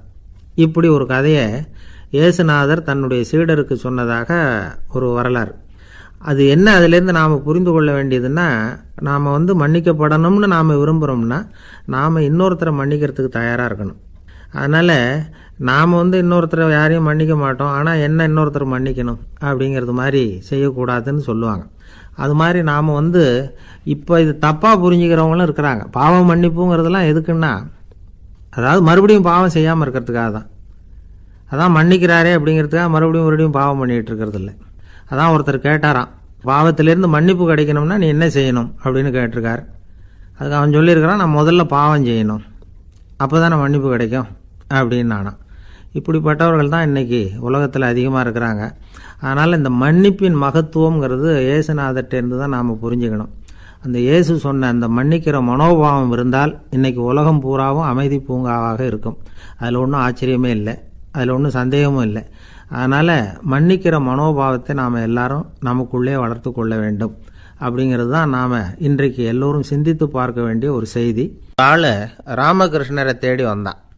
அவன் கையில் 1000 பொற்காசுகள் வச்சுருந்தான். அதை அவர்கிட்ட கொடுத்து இதை ஏற்றுக்கணும் அப்படின்னு ரொம்ப பணிவாக கேட்டுக்கிட்டான். அவர் பார்த்தார், இது எனக்கு தேவையில்லை, ஆனாலும் உன்னுடைய மனசை புண்படுத்துறதுக்கு நான் விரும்பலை, அதனால் நீ கொடுக்குறத வாங்கிக்கிறேன்னார். வாங்கிக்கிட்டார். அப்புறம் கேட்டார், இதை பாரு, இனிமேல் இதெல்லாம் என்னுடையது தானே அப்படின்னார். ஆமாம், அதையெல்லாம் நான் உங்களுக்கே கொடுத்துட்டேன் அவன். சரி, இப்போ நீ எனக்காக ஒரு காரியம் பண்ணணும்னார். என்ன செய்யணும்னு சொல்லுங்கன்னா, இந்த நாணயங்களையெல்லாம் எடுத்துக்கிட்டு போய் கங்கை நதியில் எரிஞ்சுட்டு வா அப்படின்னார். இவனுக்கு அதிர்ச்சியாக போச்சு. என்ன பண்ணுறது, இனிமேல் அது முடியாதுன்னு சொல்ல முடியாது. ஏன்னா அந்த நாணயங்களையெல்லாம் அவருக்கே கொடுத்துட்டான். இனிமேல் அதெல்லாம் இவனுடையது இல்லை. பேசாமல் அவ்வளவையும் அள்ளிக்கிட்டு ஆத்தங்கரைக்கு போனான். போனவன் ரொம்ப நேரம் திரும்பியே வரல.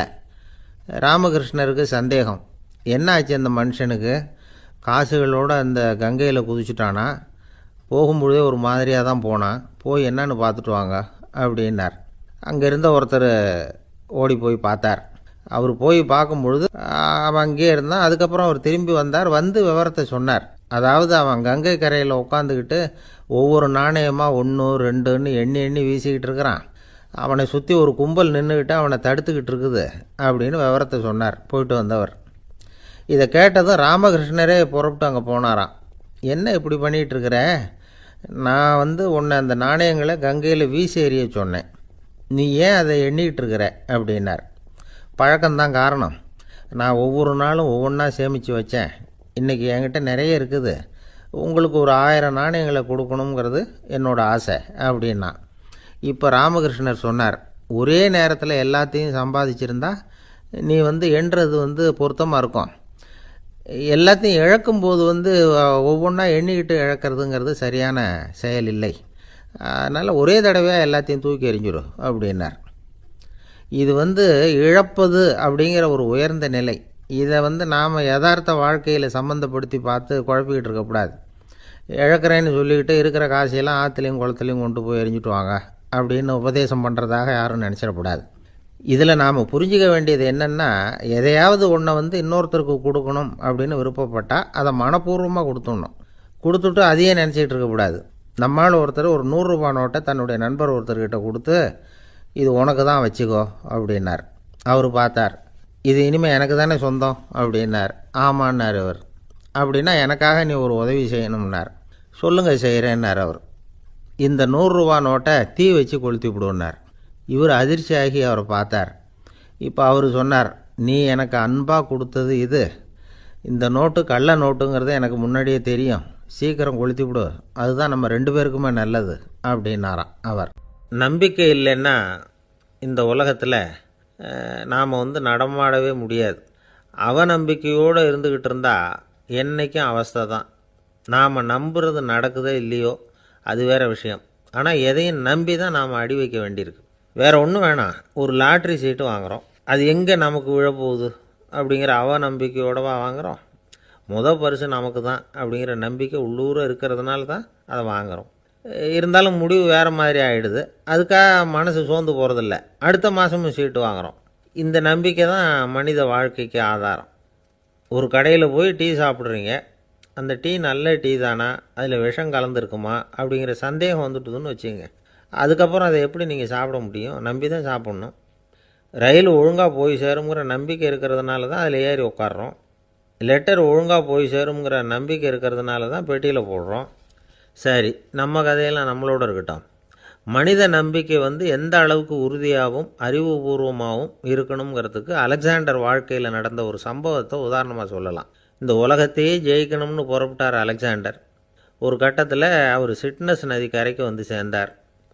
அந்த சமயத்தில் அவருக்கு கடுமையான நோய் வந்துட்டுது. அவர் கூடவே வந்திருந்த கிரேக்க வைத்தியர்கள் என்னென்னமோ முயற்சியெல்லாம் பண்ணி பார்த்தாங்க. இருந்தாலும் அலெக்சாண்டருக்கு வந்திருக்கிறது என்ன நோய்ங்கிறத அவங்களால கண்டுபிடிக்க முடியல. ஏன்னா அந்த பகுதியில் உள்ளவங்களுக்கு மட்டுமே அதிகமாக வரக்கூடிய ஒரு வினோதமான நோயாக இருந்தது அது. ஆனால் அவர் இருக்கிற இடம் எதிரியோட இடம், பாரசீக மன்னனோட ஆளுகைக்கு உட்பட்ட இடம். என்ன பண்ணுறது அப்படின்னு எல்லாரும் யோசனை பண்ணாங்க. பாரசீக மன்னனோட அரண்மனையில் இருக்கிற வைத்தியர் வந்தால் இந்த நோயை குணப்படுத்தி விடுவார் அப்படின்னு சொன்னாங்க. இருந்தாலும் எதிரியோட நாட்டில் இருக்கிற வைத்தியரை கூப்பிட்டு எப்படி நம்பி வைத்தியம் பார்க்க சொல்கிறது அப்படின்னு சொல்லி எல்லோரும் தயங்கினாங்க. ஆனால் அலெக்சாண்டர் தயங்கலை. பரவாயில்ல, அழைச்சிட்டு வாங்கன்னு விட்டார். உடனே அவரை போய் அழைச்சிட்டு வந்துட்டாங்க. அவர் வந்தார். அலெக்சாண்டர் உடம்பை பரிசோதனை பண்ணி பார்த்தார். சரி, இதை குணப்படுத்தி விடலாம், பயப்பட வேண்டியதில்லை. ஆனால் இதுக்கு ஒரு மூலிகை ரசம் தயார் பண்ணி கொடுக்கணும். நான் போய் அதை தயார் பண்ணிவிட்டு 2 நாளில் திரும்பி வந்துடுறேன் அப்படின்னு சொல்லிவிட்டு போனார் அந்த வைத்தியர். அதே மாதிரி 2 நாளில் திரும்பி வந்தார் மூலிகை ரசத்தோட. இதுக்கு இடையில் அலெக்சாண்டரோட தளபதிகளில் ஒருத்தர் ரகசியமாக ஒரு எச்சரிக்கை கடிதம் கொடுத்து அனுப்பியிருக்கிறான். அதை வாங்கி என்ன விஷயம்னு பார்த்தார். இப்போ உங்ககிட்ட வந்திருக்கிற எதிரி நாட்டு வைத்தியரை நம்பாதீங்கோ, அவன் கொண்டுகிட்டு வந்திருக்கிற மூலிகை ரசத்தில் விஷம் கலந்துருக்குது அப்படின்னு அதில் எழுதியிருக்கு. அதை பார்த்தார் அலெக்சாண்டர். இருந்தாலும் கொஞ்சம் கூட அலட்டிக்கலை. வைத்தியர் கொடுத்த மருந்தை வாங்கி கடகடன்னு குடிச்சிட்டார். குடிச்சுட்டு அதுக்கப்புறம் அந்த கடிதத்தில் இருந்த விஷயத்தை அந்த வைத்தியர்கிட்ட சொன்னார். வைத்தியர் திகைச்சு போயிட்டார். தன் மேலே அலெக்சாண்டர் வச்சிருக்கிற நம்பிக்கையை பார்த்து அவருக்கு ரொம்ப வியப்பு. வைத்தியர் உண்மையிலேயே நல்ல மருந்து தான் கொண்டுட்டு கொடுத்துருக்கிறார், அதில் விஷம்லாம் எதுவும் கலக்கலை. அதுக்கப்புறம் அலெக்சாண்டர் அந்த வைத்தியரை பார்த்து சொன்னாராம், நம்பிக்கைங்கிற அச்சாணியை ஆதாரமாக வச்சுக்கிட்டு தான் இந்த உலகம் சுற்றிக்கிட்டு இருக்குது. எனக்கு எதிரியாக இருந்தாலும் பாரசீக மன்னர் ரொம்ப பெரியவர். அப்பேற்பட்ட மன்னருடைய அரண்மனை வைத்தியர் தொழில் நேர்மை இல்லாதவராக இருக்க மாட்டார். அப்படி இருந்தால் அவரை அரண்மனை வைத்தியராக வச்சிருக்கவே மாட்டாங்க அப்படின்னு நம்பினேன். என்னுடைய நம்பிக்கை வீண் போகலை அப்படின்னாராம். இதுதான் மானுட நம்பிக்கைங்கிறது. இந்த காலத்துலேயும் இது மாதிரி இந்த மானுட நம்பிக்கையை ரொம்பவும் சாமர்த்தியமாக கையாளுகிற கெட்டிக்காரங்க சில பேர் இருக்கிறாங்க. இந்த காலத்து குரு, அவருக்கு ஒரு சிஷ்யன். குரு முன்னாடி அந்த சிஷ்யன் ரொம்ப பணிவாக நின்று, குருவே உங்கள் கையால் விஷத்தை கொடுத்தாலும் அதை வாங்கி மடமடன்னு குடிச்சிருவேன் அப்படின்னா. உன்னுடைய குரு பக்தியை மெச்சினேன் அப்படின்னார் குரு. அதுக்கு அந்த சிஷ்யன், அப்படி இல்லை குருவே, உங்ககிட்ட சிஷ்யனாக இருக்கிறத விட உங்கள் கையால் விஷத்தை வாங்கி குடிச்சு விடுறது ரொம்ப நல்லது, அதனால தான் அப்படி சொன்னேன் அப்படின்னா. இன்னைக்கு எனக்கு ஒரு தலைப்பு கொடுத்துருக்காங்க, என்னன்னு கேட்டீங்கன்னா, வாழ்க்கை வாழ்வதற்கே. நாம எல்லாரும் வாழ்ந்துக்கிட்டு தான் இருக்கிறோம், வாழாம யாரும் இல்லை, எல்லாரும் வாழ்ந்துக்கிட்டு தான் இருக்கிறோம். அப்புறம் என்ன வாழ்வதற்கே அப்படின்னு கேட்டா வேற ஒண்ணும் இல்லை. நாம யாராவது பார்க்கிறோம், நம்ம நண்பர்களை ஒருத்தரை பார்க்கிறோம், கேட்கிறோம், ஐயா எப்படி இருக்கீங்கன்னு. ஏதோ இருக்கேன். ஆனா இன்னொருத்தர் என் நண்பர் சொன்னார், உங்க புண்ணியத்துல இருக்கிறேன் பாரு. அது இரவு வாங்கி, என் புண்ணியத்தை அவர் இரவு வாங்கி அவர் சொல்ல. நான் சொன்னேன், என்கிட்டயே அது ஸ்டாக்ல இல்லையா, புண்ணியம் என்கிட்ட பாவம் தான் இருக்கு, வேணா அதுல ஒரு பங்கு கொடுக்கலாம் அப்படின்னு சொன்ன. அந்த மாதிரி வாழும்பொழுது நிறைவு இல்லாதவங்க மாதிரி காட்டுறாங்க. ஏதோ வாழ்க்கையில சந்தோஷம் இல்லாதது போலவும் கஷ்டப்படுறது மாதிரியும் அப்படிலாம் நினைச்சு காட்டக்கூடியவங்க ரொம்ப பேர் இருக்கிறாங்க. ஆனா திருவள்ளுவர் சொல்றார், வாழ்க்கை வாழ்றதுக்கு தான்யா, தினம் தினம் கஷ்டப்படுறதுக்கு இல்ல. ஏன் கஷ்டமா தானே இருக்கு அப்படின்னா, கஷ்டப்பட்டாதானே சௌரியத்தை அடையலாம். இப்போ ஒரு பெரிய பூந்தோட்டம் நமக்கு வேணும், பூக்கள் பூத்து குலுங்கிறத நாம பார்க்கணும். என்ன செய்யணும்? தோட்டத்தை உருவாக்கணும், கொத்தணும், விதை போடணும், தண்ணி ஊற்றணும். இந்த மாதிரி எல்லாம் செஞ்சா பூத்து குலுங்கிறத நம்ம பார்க்கலாம். அந்த கொத்துற போதும் தண்ணி ஊத்துற போதும் ஐயோ நான் கஷ்டப்படுறேன்னு சொல்லக்கூடாது. எதுக்கு கஷ்டப்படுறோம்? நல்லா இருக்கிறதுக்காக கஷ்டப்படுறோம், பார்த்து ரசிக்கிறதுக்காக கஷ்டப்படுறோம். அந்த எண்ணம் நமக்கு வந்துடுதுன்னா நாம படுற கஷ்டம் ஒரு கஷ்டமா தெரியாது. நீ எதுக்குடா இருக்கிற அப்படின்னு கேட்டாக்கா, இன்னதுக்கு இருக்கிறேன்னு சொல்ல நமக்கு தெரியணும். இப்ப எங்க போறீங்கன்னு கேட்டா, எங்கேயோ போறேங்கிறான். எங்கேயோ போறேன், இங்க போறேன், இத்தனை மணிக்கு வருவேன்னு சொல்றேன். நான் ஒரு நண்பர் வீட்டில் போய் அவரை சாப்பிட கூப்பிட்டு வரலாம் வீட்டுக்கு விருந்துக்கு இன்னைக்கு அப்படின்னு நினைச்சிட்டு போனேன். அவர் இல்லை, அந்த அம்மா இருந்துச்சு, அவர் மனைவி. அவங்ககிட்ட எங்க அவன் அப்படின்னு கேட்டேன். அது எங்க போச்சோ அப்படின்னு. அது இது என்ன ஆடா மாடா என்ன, அது எங்க போச்சோ அப்படின்னு. சரி எப்ப வருவாரு அப்படின்னு. அது எப்ப வேணாலும் வரும். சரி விருந்து கூப்பிடலான்னு நினைக்கிறேன், அவர் என்ன பிரியமா சாப்பிடுவார், அது எதை போட்டாலும் திங்கும். இதான் வாழ்க்கையை சரியா வாழலைங்கிறதுக்கு அடையாளம். இப்ப நான் வீட்டில் இருக்கேன், என் மனைவியும் நானும் தான். நாங்க ரெண்டு பேரும் ஒருத்தர் இல்லாம இன்னொருத்தர் இல்லை, அந்த மாதிரி இருக்கிறோம். அப்ப நான் வெளியில போறேன்னா நான் எங்க போயிருக்கேங்கிறது என் மனைவிக்கு தெரிஞ்சிருக்கணுமா வேண்டாமா? சொல்லிட்டு தானே போகணும். சொல்லிட்டு போயிருந்தா அந்த பொண்ணு எனக்கு அப்படி சொல்லுமா? அது எங்க போச்சோ, எப்ப வேணாலும் வரும் அப்படின்னு சொன்னா அவன் அதை சொல்லாமலே போயிருக்கான்னு அர்த்தம். நான் அவனை கேட்டா, ஏன்டா சொல்லாம போற வீட்டுல உன் மனைவி இப்படி சொல்றாங்களேன்னா, சொல்லிட்டு போற மாதிரி இருந்தா சொல்ல மாட்டேனாங்கிறான். அப்ப அவன் சொல்லிட்டு போற மாதிரி இல்லாத இடத்துக்கு போறான். அப்ப நான் அவன்கிட்ட சொன்னேன், அது வீட்டுக்கு வெளியில போறேன்னா எங்க போனாலும் இந்த இடத்துக்கு போறேன், இத்தனை மணிக்கு வருவேன்னு சொல்லணும்டா அப்படின்னு. அது உன் வீட்டுக்கார அம்மாவை கேட்குறேன், என்ன பிரியமா சாப்பிடுவாருன்னு கேட்குறேன். அது எதை போட்டாலும் திங்கவங்கிறது சொல்லுது ஐயா. ஏன்னா அப்படியா திம்பேனி அப்படின்னு. அவன் என்னத்தை ஏதோ சாப்பிட்றோம். இதெல்லாம் எதை காட்டுதுன்னு நினைக்கிறீங்க நீங்க? அவன் வாழ்க்கையில உற்சாகமா வாழலன்னு தானே அர்த்தம் இல்லையா? ஏதோ வாழ்ந்துகிட்டு இருக்கானே தவிர வாழ்க்கையை வாழணுங்கிற உற்சாகத்தோட ஊக்கத்தோட நல்லா வாழ்றோங்கிற எண்ணத்தோட அவன் வாழல. திருவள்ளுவர் அதுதான் சொல்றாரு, வையத்துள் வாழ்வாங்கு வாழ்பவன் வானுரையும் தெய்வத்துள் வைக்கப்படும். வாழ வேண்டிய முறைப்படி வாழ்றவன். வாழ வேண்டிய முறைப்படினா யாரு வாழ வேண்டிய முறைப்படி வாழ்றவன் யார்? எனக்கு வாத்தியாரா இருந்தவரே கோபாலகிருஷ்ண ஐயர்னு ஒருத்தர். அவரு சயின்ஸ் வாத்தியார், 9வது 10வது. அவரு சயின்ஸ் வாத்தியார் தானே தவிர சயின்ஸை தவிர பாக்கியெல்லாம் நடத்துவார். சயின்ஸ் நடத்த மாட்டாருன்னு இல்லை, சயின்ஸையும் நடத்துவாரு. பாக்கி என்ன செய்வார், நம்ம வாழ்க்கைக்கு தேவையான பல விஷயங்களை சொல்லுவார். இப்ப அவர் சொன்ன ஒரு செய்தி சொல்றேன் பாருங்க. ஒரு நாள் சொன்னாரு, டே இதை ஞாபகம் வச்சுக்கடா எல்லாரும் அப்படின்னாரு. சொல்லுங்க சார். 3 செய்தி சொல்றேன். இன்னைக்கு நான் கிளாஸ் எடுத்ததுக்கு ஒரு 3 செய்தி சொல்றேன், கேட்டுக்க. சொல்லுங்க சார்.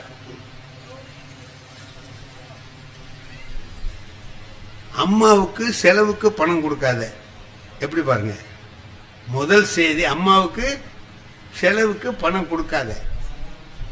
2வது செய்தி நட்ட வயலுக்கு வேலி போடாத. நட்ட வயலுக்கு வேலி போடாத. 3வது தெரிஞ்ச கேள்விக்கு பதில் எழுதாதேன்னு. என்னடா இது, உருப்படாம போறதுக்கு உள்ள வழியா சொல்றது மாதிரி இருக்கே அப்படின்ட்டு நாங்க ஒரு 4 பேர் கேட்டோம். என்ன சார் இதெல்லாம் வீணா போறதுக்கு உள்ளடா, நல்லா இருக்கிறதுக்கு தான் சொல்றேன். என்ன, நட்ட வயலுக்கு வேலி போடாதேன்னு சொன்னேன். அப்படின்னா என்ன அர்த்தம் தெரியுமா? வேலியை போட்டுட்டு அப்புறம் நடுன்னு அர்த்தம். நீ நட்டுட்டு அப்புறம் வேலி போடலான்னு நினைச்சீங்கன்னா அதுக்குள்ள ஆடு மாடு மேய்ஞ்சிட்டு போயிடும். நட்ட வயலுக்கு வேலி போடாத, வேலி போட்டுட்டு நடு. இதான் முதல் செய்தி. 2வது அம்மாவுக்கு செலவுக்கு பணம் கொடுக்காதேன்னு. பெத்த தாய்க்கு பணம் கொடுக்காதேன்னு சொல்றீங்களா? இதுல இல்லடா, நீ வேலை பார்ப்ப, வேலைக்கு போவ, படிச்சு முடிச்சுட்டு பாஸ் பண்ணிட்டு வேலைக்கு போவ. அப்படி போற போது சம்பாதிப்பதை நீ கையில வச்சுக்கிட்டு அம்மாவுக்கு அடை எனக்கு இன்னைக்கு ஊருக்கு போகணும் ஒரு 10 ரூபா கொடுன்னு உங்ககிட்ட கேட்கிற மாதிரி வச்சுக்காத. அப்ப என்ன செய்யறது அப்படின்னா, பணத்தை சம்பளம் வாங்கணும்னு அம்மா கிட்ட கொடுத்துடு, உனக்கு வேண்டியது அவங்ககிட்ட கேட்டு வாங்க. அப்படி நீ கேட்டு வாங்கினீன்னா அந்த அம்மா மனசு எவ்வளவு சந்தோஷப்படும்னு உனக்கு தெரியுமா அப்படின்னு. நான் அவங்க என்கிட்ட கேட்டு வாங்குறத விட அவங்க கிட்ட கொடுத்துட்டு நான் கேட்டு வாங்கணும். அம்மா ஊருக்கு போறேன் ஒரு 10 ரூபா கொடு அப்படின்னு. 3வது தெரிஞ்ச கேள்விக்கு பதில் எழுதாதேன்னு சொன்னீங்களே, ஏன்னு அது சொன்னார் அவரு. அப்படி கொஸ்டின் பேப்பரை எடுத்தா ஏதேனும் 5 வினாக்களுக்கு விடைகளின்னு இருக்கும் இல்ல, ஏதாவது 5 வினாக்கள், அதுல 8 கேள்வி இருக்கும். 8ல ஒரு 5 தேர்ந்தெடுத்து நம்ம எழுதணும். இப்ப அவன் என்ன செய்வான்னா எடுத்து வச்சுக்கிட்டு தேடுவான், இதுல எங்க இருக்கு தெரிஞ்ச கேள்வி அப்படின்னு. இதா தெரியாது, இது வாத்தியார் தான் தெரியும், நமக்கு தெரியாது அப்படின்னு ஒண்ணு விட்டுட்டே வருவான். அப்படி தேடுறவனா இருக்கக்கூடாது. என்ன செய்யணும் தெரியுமா? உடனே வரிசையா எழுதுற மாதிரி இருக்கணும். தெரிஞ்ச கேள்வியை தேடுறவனா இருக்கப்படாது. எல்லா கேள்வியும் உனக்கு தெரிஞ்சிருக்கணும். வரிசையா கிட்டக்கிட்டு எழுதிட்டு போற மாதிரி. எப்ப நீ தேடுறியோ அப்ப நீ சரியா படிக்கலன்னு அர்த்தம். தெளிவா இருந்தீன்னா எல்லா கேள்விக்கும் உனக்கு விடை தெரியும், நீ எழுதுவே அப்படின்னு அவர் சொன்னார். எவ்வளவு சரியான விளக்கம் இல்லையா? இந்த 3 விளக்கங்களும் என் வாழ்க்கையில அன்னைக்கு அவர் சொல்லி கொடுத்தது. இன்னைக்கு வரைக்கும் என் வாழ்க்கையில அது நினைவுல இருக்கு. இதெல்லாம் என்னன்னு கேட்டீங்கன்னா, வாழ்க்கையில எப்படி வாழணுங்கிறத நமக்கு கற்றுக் கொடுக்கிற ஒரு விஷயம். எப்படி வாழணும்? இந்த மாதிரி வாழணும். இப்படி வாழ்ந்தா அந்த வாழ்க்கை வாழ்வாங்கு வாழுகிற வாழ்க்கை. திருவள்ளுவர் சொல்றாருல்ல, வையத்துள் வாழ்வாங்கு வாழ்பவன், வாழ வேண்டிய முறைப்படி வாழ்கிறவன். வையத்துள் எப்படி வைப்பானா? தெய்வத்துள் வானத்திலே இருக்கக்கூடிய தெய்வங்களில் ஒன்றாக அவனை மதித்து கொண்டு போய் வைப்பார். நாம அப்படி வாழ்க்கையை நடத்துகிற போது ஏனோ தானோன்னு வாழ்க்கையை வாழாமல் நாம வாழ்ற வாழ்க்கையில ஒரு நெறிமுறை இருக்கணும். முதல்ல ஒண்ணு வச்சுக்குவோம். நம்முடைய வீட்டில் முதல்ல நம்ம மனைவி, அந்த மனைவியை நாம எப்படி நடத்துறோங்கிறது தான் வாழ்க்கை வாழ்வதற்கான அடிப்படை. எப்படி நடத்துறோம்? நாங்க எனக்கு கல்யாணம் ஆச்சு. எவ்வளவு நாளைக்கு முந்தி ஆயிருக்கு? இப்ப எனக்கு 87 வயசாச்சு. 60 வருஷத்துக்கு முந்தி கல்யாணம் ஆனது. இப்ப கல்யாணம் ஆன அன்னைக்கு எங்களுக்கு முதல் இரவு. நண்பர்கள் சும்மா இருப்பானா? வந்து கேலி பண்ணுவானுவல்ல, எல்லாம் உட்காந்துக்கிட்டு பேசுறானுவோ, அது இது இதுன்னு சொல்றானுவோ. எனக்கு போங்கடா வேலையை பார்த்துக்கிட்டா அப்படின்னா போக மாட்டேங்கிறானுவோ. இப்படி இருக்கணும், அப்படி இருக்கணும், அப்படி இருக்கணும். அதுல எந்த பயலுக்கும் இன்னும் கல்யாணம் ஆகல. அவன்லாம் எனக்கு யோசனை சொல்றான். கடைசியில ஒருத்தர் சொன்னான், அருமையான யோசனை சொன்னான். என்ன சொன்னான் தெரியுமா? டேய், மனைவி முதல்ல பேச மாட்டாங்கடா, நம்ம தான் முந்தி பேசணும். பேசுற போது நல்ல வார்த்தையா பேசு. உன் குடும்பத்தை பத்தியும் அவங்க குடும்பத்தை பத்தியும் நல்ல எண்ணம் உண்டாகிற மாதிரி நல்ல வார்த்தைகளை பேசி உங்க வாழ்க்கையை தொடங்குங்க. இது நல்லா இருக்குல்ல, நல்ல செய்தி சொல்லியிருக்கானே அப்படின்ட்டு நான் அதுக்கு டயலாக்லாம் தயார் பண்ணிக்கிட்டு போறேன். அதுக்கு அவசியமே இல்லை. என் மனைவியே முதல்ல பேசினாங்க. என்ன பேசினா தெரியுமா?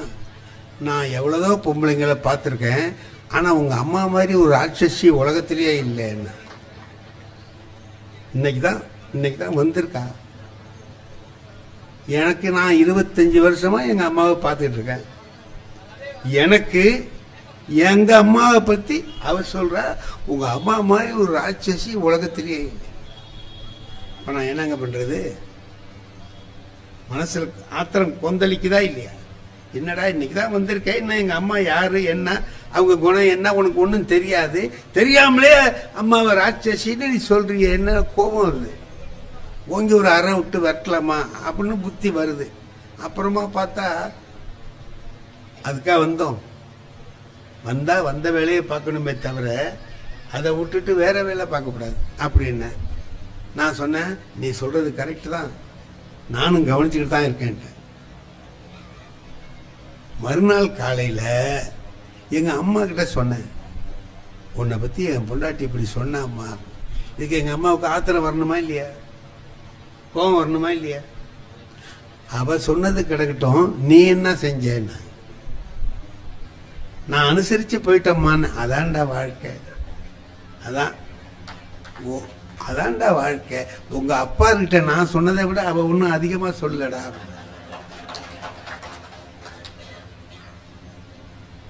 ஓ, தொடர்ந்து வந்துட்டு இருக்குதா இந்த விஷயம்?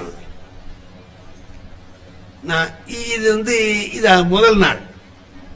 அப்புறம் போக போக என்ன ஆச்சு அப்படின்னு கேட்டீங்கன்னா, நாங்க 4 பேர் அண்ணன் தம்பி. எங்க அம்மாவுக்கு 4 மருமக. இந்த 4 பேர்ல என் மனைவி கிட்ட தான் அவங்க ரொம்ப அன்பா இருந்தாங்க. ஏதாவது முக்கியமா அவங்க மனசுல உள்ளதை சொல்லணும்னா என் மனைவி கிட்ட சொல்லுவாங்க. இது எப்ப ஒரு 10 வருஷம் கழிச்சு நான் பார்க்கிற போது எனக்கு ஆச்சரியமா இருக்கு. அன்னைக்கு இப்படி சொன்னாலே இன்னைக்கு இப்படி நடந்துக்கிற 2 பேரும் அவ்வளவு நட்பா இருக்காங்களே அப்படின்னு. இதுக்கு என்ன காரணம்னு யோசிச்சேன். 2 பேர்ட்டையும் இருக்கு. எங்க அம்மாவும் அதை ஒரு பெரிய விஷயமா எடுத்துக்கல, என் மனைவியும் அதுக்கு பிறகு புரிஞ்சு, ஓ இவங்க அப்படி இல்லை, நாம மாமியார்னா கெட்டவங்க நினைச்சிட்டு வந்தோம், அப்படி இல்லை அப்படின்னு தெரிஞ்சு நடந்துக்கிறாங்க பாருங்க. அப்ப என்ன ஆகுதுன்னா வாழ்க்கை இனிமையான வாழ்க்கையாகுது. வாழ்க்கை இனிமையான வாழ்க்கையா ஆகணும்னா ஒருத்தர் புரிஞ்சுக்க, முதல்ல புரிஞ்சுக்கிறதுக்கு கொஞ்சம் கஷ்டமா இருக்கும். கொஞ்சம் கொஞ்சமா புரிஞ்சுக்கிட்டோம்னு சொன்னா அந்த வாழ்க்கை இனிமையான வாழ்க்கையா. என்ன, என் மனைவி புரிஞ்சுக்கணும், என் மனைவியை நான், என் நண்பனை நான் புரிஞ்சுக்கணும். நான் என் நண்பன் என்ன பண்ண, ஒருத்தன் நான் படிக்கிற காலத்துல என் கூட படிச்சவன்.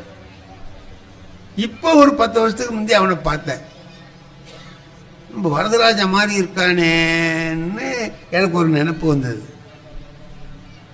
அவனா மாறி இருக்கான், அவன் தானா, அவன் மாதிரியும் இருக்கு, இல்லை மாதிரியும் இருக்கு, என்னடா பண்றதுன்னு நான் எவனையாவது போய் கூப்பிட்டு அவன் நான் இல்லடா அப்படின்னு என்ன பண்றதுன்னுட்டு வரதராஜான்னு இருந்தா திரும்பி பார்ப்பான்ல, அடே செம்மோடி என்னடா சௌரியமா இருக்கியாடான்ட்டு வந்தான்.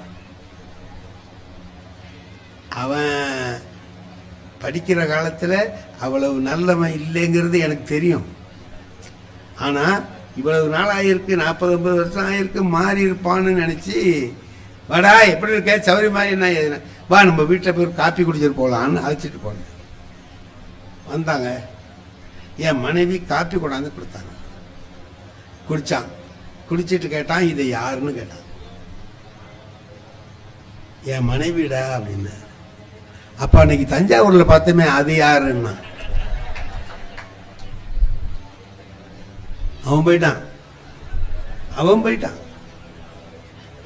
ஒரு மாசம் ஆச்சு இத விலைக்கு. அப்ப அவன் மாறி இருப்பான்னு நினைச்சு அவன் மாறல, அவன் அப்படியே தான் இருக்கிறான். நான் தான் தப்பா நினைச்சுட்டேன். இப்ப 2 பேரும் இருக்கிற பொழுது பாருங்க, ஒருத்தர் புரிஞ்சுக்கிறது எப்படி இருக்கு. நல்ல விதமா புரிஞ்சுக்கிட்டு நல்ல விதமா வாழ்க்கையை வாழுகிற பொழுது அந்த வாழ்க்கை இனிமையா இருக்கு. அவனே வந்திருந்தான், அவ்வளவு நாளாச்சு, நல்லா இருந்து சௌரியமா பேசிட்டு மகிழ்ச்சியா போனானா அந்த நட்பு நீடிச்சிருக்க முடியா. இப்ப இனி இவனை கூப்பிடப்படாதுங்கிற முடிவுக்கு நான் வந்துருவேன்ல இல்லையா. நாம சில வீட்டுக்கு போறோங்க, நம்ம நண்பர்கள் விருந்தினர்கள். நான் எங்க நாகூர் தான் நான் பிறந்த ஊரு. அங்க போவேன், எங்க அண்ணன் இருக்காரு, எங்க தம்பி 2 பேர் இருக்கிறான், எல்லாரும் இருக்கிறான். அவங்க வீடெல்லாம் அங்கேயே தான் இருக்கு. நான் தான் திருவாரூர்ல இருந்து போவேன். அவங்க வீட்டுக்கெல்லாம் போகக்கூடாதுன்னு என் நண்பர் ஒருத்தர் இருக்கிறார், அவர் வீட்டுக்கு போவேன். ஏன்னா நம்ம நண்பர்கிட்ட வீட்டுக்கு போகணும் அப்படின்ட்டு மத்தியானம் நேரம் ஆயிட்டு 1 மணி 1:30 மணி ஆயிட்டு, சரி போவோம் அவர் வீட்டிலேயே சாப்பிடலாம்னு நினச்சிக்கிட்டு போறேன். அவர் என்ன பண்ணார், வாயா என்ன சாப்பாட்டு நேரத்தில் வந்திருக்க, ஆனா நீ தான் நம்ம வீட்டுல எல்லாம் சாப்பிட மாட்டியேன்னாரு. நான் சாப்பிடலான்னு தான் போறேன், நீ தான் நம்ம வீட்டுல எல்லாம் சாப்பிட மாட்டியேன்னாரு. நான் பார்த்தேன், இனி அண்ணன் வீட்டுக்கெல்லாம் போக முடியாது, இவன் வீட்டுலாம் தின்ன ஆகணும். இவனோ இப்படி சொல்றான், சரி என்னடா பண்ணலான்னு பார்த்தேன்.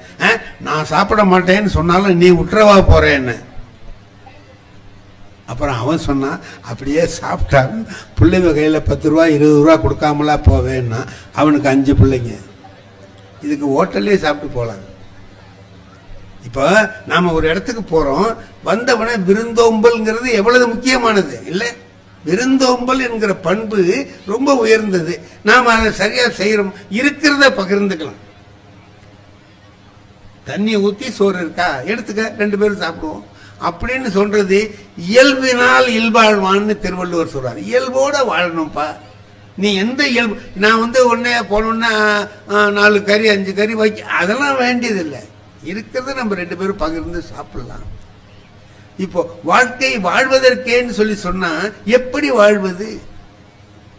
வாழ்வது, கணவன் மனைவி 2 பேரும் வாழ்கிற வாழ்க்கையில எப்படி விட்டு கொடுத்து வாழ்வது அப்படின்னு சொல்ற. இப்போ இந்த பாருங்க, நான் சில சமயத்துல வேண்டாத காரியம்லாம் செய்வேன், முட்டாள்தனமா இருக்கும். மனைவி கிட்ட என்ன சொல்லலாமோ அதான் சொல்லலாம். நான் சொல்றேன், ஒரு நாள் சும்மா வம்பு வளர்க்கறது தான், உனக்கு காய்கறி வாங்க தெரியலன்னு. காய்கறி வாங்க ஏங்க அப்படி சொல்றீங்க அப்படின்னு கேட்டேன். நான் முத்த கத்திரிக்காய் சொத்த கத்திரிக்காயெல்லாம் வாங்குறேன், அவன் உன்கிட்ட காசு கூட வாங்கிட்டு போயிடுறான், ஏமாந்து போற, உனக்கு காய்கறி கூட வாங்க தெரியலையே என்ன. என் மனைவி ஒரு அறிவாளி, அவங்க சொன்னாங்க, சரிதாங்க நீங்க சொல்றது, இன்னைக்கு ஞாயிற்றுக்கிழமை தானே, நீங்க போய் வாங்கிட்டு வந்து காமிங்க எப்படி வாங்கணும்னு, அதே மாதிரி நான் வாங்குறேன், இது நல்லா தானே. சரி வான்னு கடத்தருக்கு போய் காய்கறி வாங்கலான்னு போனால் முதல்ல என்கிட்ட படித்த பையன் காய்கறி கடை வச்சிருக்கிறான். நீ அதையாவது வச்சுக்கிடாப்பான்னு நினச்சிக்கிட்டு போனேன். அவன் அங்கே ஏன் வரமாட்டீங்க வந்திருக்கீங்க அப்படின்னா, சொல்லுடா அண்ணன் உட்காருங்க ஐயா, என்ன வேணும் சொல்லுங்க. நான் எழுதிக்கிட்டு போயிருந்தேன், கொடுத்தேன். தேங்காய் 2ன்னு, முதல்ல தேங்காய் 2. அவன் என்ன செய்யறான் சார், தேங்காயை எடுக்கிறான், இப்படி ஆட்டுறான், அப்புறம் இப்படி முட்டுறான், முத்தா காயா இருக்கான்னு பார்க்கறானா என்னமோ நான் நினைச்சேன், அப்படி முட்டுறான், தூக்கி போட்டுறான். அவனுக்கு பிடிக்கல, ஐயாவுக்கு இதை கொடுக்கக்கூடாது. 100 காயை எடுத்தான் சார், தட்டினான் போட்டான், ஆட்டுறான் தட்டுறான் போட்டுறான், ஆட்டுறான் தட்டுறான் போட்டுறான், அதுல 2 எடுத்தான். அப்பா, நம்மகிட்ட படிச்ச மாணவன் நம்மளை மறக்கவே இல்லை பாரு, எவ்வளவு தேர்ந்தெடுத்து கொடுக்குறான். ஏதோ 2 காயை கொடுத்தோன்னு இல்லை, செலக்ட் பண்ணி கொடுக்குறான் பாரு அப்படின்னு நினச்சிக்கிட்டு மகிழ்ச்சியா இருந்தேன். எடுத்து கொடுத்தான், கத்திரிக்காய் இது என்னென்னமோ எல்லாம் போட்டு கொடுத்தான். வீட்டில் கொண்டு வந்து கொடுத்தேன். முதல்ல சட்னி அரைக்கிறதுக்கு என் மனைவி ஒரு தேங்காய் எடுத்து உடைச்சி அந்த மூடி 2ஐயும் எடுத்துக்கிட்டு அப்படி வந்தாங்க என்கிட்ட. இது வரைக்கும் நீங்கள் வாங்கிட்டு வந்த தேங்காய் நான் சட்னி அரைக்க தானே வாங்கிட்டு வர சொன்னேன், வழிச்சு சாப்பிடலாம் போல இருக்கு. இளநியில நல்ல இளநியா இருக்கு. இளநீ வாங்கினா கூட இவ்வளவு பக்குவமா இருக்காது, நீங்க வாங்கினது ரொம்ப பக்குவமான இளநியா இருக்கு.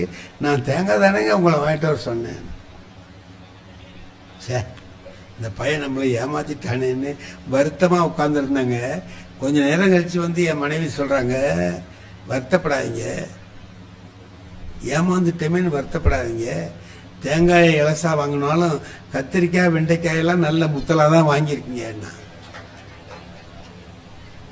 என்ன அர்த்தம், உனக்கு தேங்காய் வாங்கவும் தெரியல, கத்திரிக்காய் வெண்டைக்காய் வாங்கவும் தெரியல, நீ வந்து என்ன குறை சொல்ற, எனக்கு தெரியலேன்னு சொல்ற அப்படிங்கிற கேள்விய ஒரு சின்ன வாக்கியத்துல சொல்றாங்க. இதாங்க வாழ்க்கையில என்னன்னு கேட்டீங்கன்னா, அவங்க அப்படி பேசுற போது நம்ம கோபிச்சுக்காம அவங்க சொல்றத ரசிக்க கத்துக்கிட்டோம்னு வைங்க. மனைவி சொல்றத ரசிச்சு, சார் நீங்க எல்லாம் நினைச்சீங்கன்னா கோவப்படுவீங்க. ஒரு நாள் அதிகாலையில நான் வெளியூர் புறப்படுறேன், 4 மணிக்கெல்லாம் போகணும், பஸ்ஸை பிடிச்சி நான் எங்கேயோ போகணும்.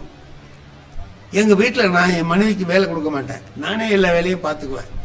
எடுத்து வைக்கிற துணிமணி, எடுத்து வைக்கிறது கொள்றது எல்லாம், வெந்நீர் போடுறதுலேருந்து எல்லாம் நான் போட்டு குளிச்சுட்டு போகும்போது மனைவியை எழுப்பி விட்டு கதவு தாப்பு போட்டுக்கன்னு சொல்லிட்டு போறேன்.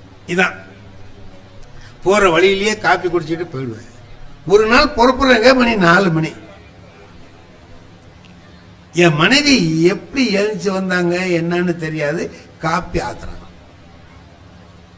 எனக்கு இது நடக்காதே, என்னடா இன்னைக்கு இப்படி ஆச்சரியமா நடக்குது அப்படின்னுட்டு நான் கேட்டேன், என்ன இது காப்பி போடுற? ஆமாங்க, நேத்தி அடுத்த வீட்டுக்காரர்கிட்ட பேசிட்டு இருக்கிறது சொன்னீங்களே, விடிய காலம் புறப்பட்டு போகணும்னு, குளிர் காலமா இருக்கே, கொஞ்சம் சூடாக காப்பி போட்டு கொடுத்தா சௌகரியமா இருக்கும்னு நேத்தி பாலில் கொஞ்சம் எடுத்து வச்சிருந்தேன், அதில் காப்பி போட்டு கொடுத்தேன். நான் சரி இன்னும் ஆத்துறேன். எங்க வீட்டில் ஒரு நாய் வளர்த்துட்டு, அந்த நாய் எப்படின்னு கேட்டீங்கன்னா, நான் எது சாப்பிட்டாலும் அதுக்கு பொறுக்காது, வாழ் வாழ் வாழ் வாழ்ந்து கத்தும். நான் காப்பி குடிக்கிறத பார்த்த உடனே கத்துது, லொல்லு லொல்லு லொல்லு லொல்லு கத்துது. நான் என் மனைவிட்ட கேட்டேன், நாய் கத்துது, இந்த பால் மிச்சம் வச்சிருக்கியே அதை எடுத்து வேணா இந்த நாய்க்கு கொஞ்சம் ஊத்துட்டுமான்னு கேட்டேன். உள்ளாரேந்து என் மனைவி சொன்னாங்க, ஊத்தி விடாதீங்க, நாய்க்கெல்லாம் பழைய பால் கொடுத்தா வயிற்றுக்கு ஆகாதுன்னா. நான் கேட்டேன், என்ன நாய்க்கு கூட ஆகாததையா எனக்கு கொடுத்த? என்ன நாய் வேற நீங்க வேற, நாய் வேற, நீங்க வேற. அதுக்கு சிலது ஆகும், சிலது ஆகாது.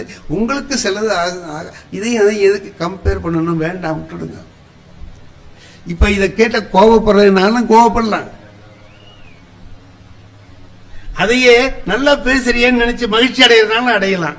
இது ரெண்டும் நம்ம கையில இருக்கு இல்லையா? நீ என்ன நீ அப்படியா சொன்னேன், கோவப்படலாம். இந்த பாருங்க, காலையில் புறப்புறோம், வெளியில புறப்புறோம், நல்லா யோசனை பண்ணி பாருங்க. தேங்காய் எண்ணெய் தடவி தலை சீவணும், தேடி பார்க்குறோம் காணும். தேடி பார்க்குறோம் தேங்காய் எண்ணெய் காணும். இங்கே வச்சுருந்த தேங்காய் எண்ணெய் கத்துவோம்.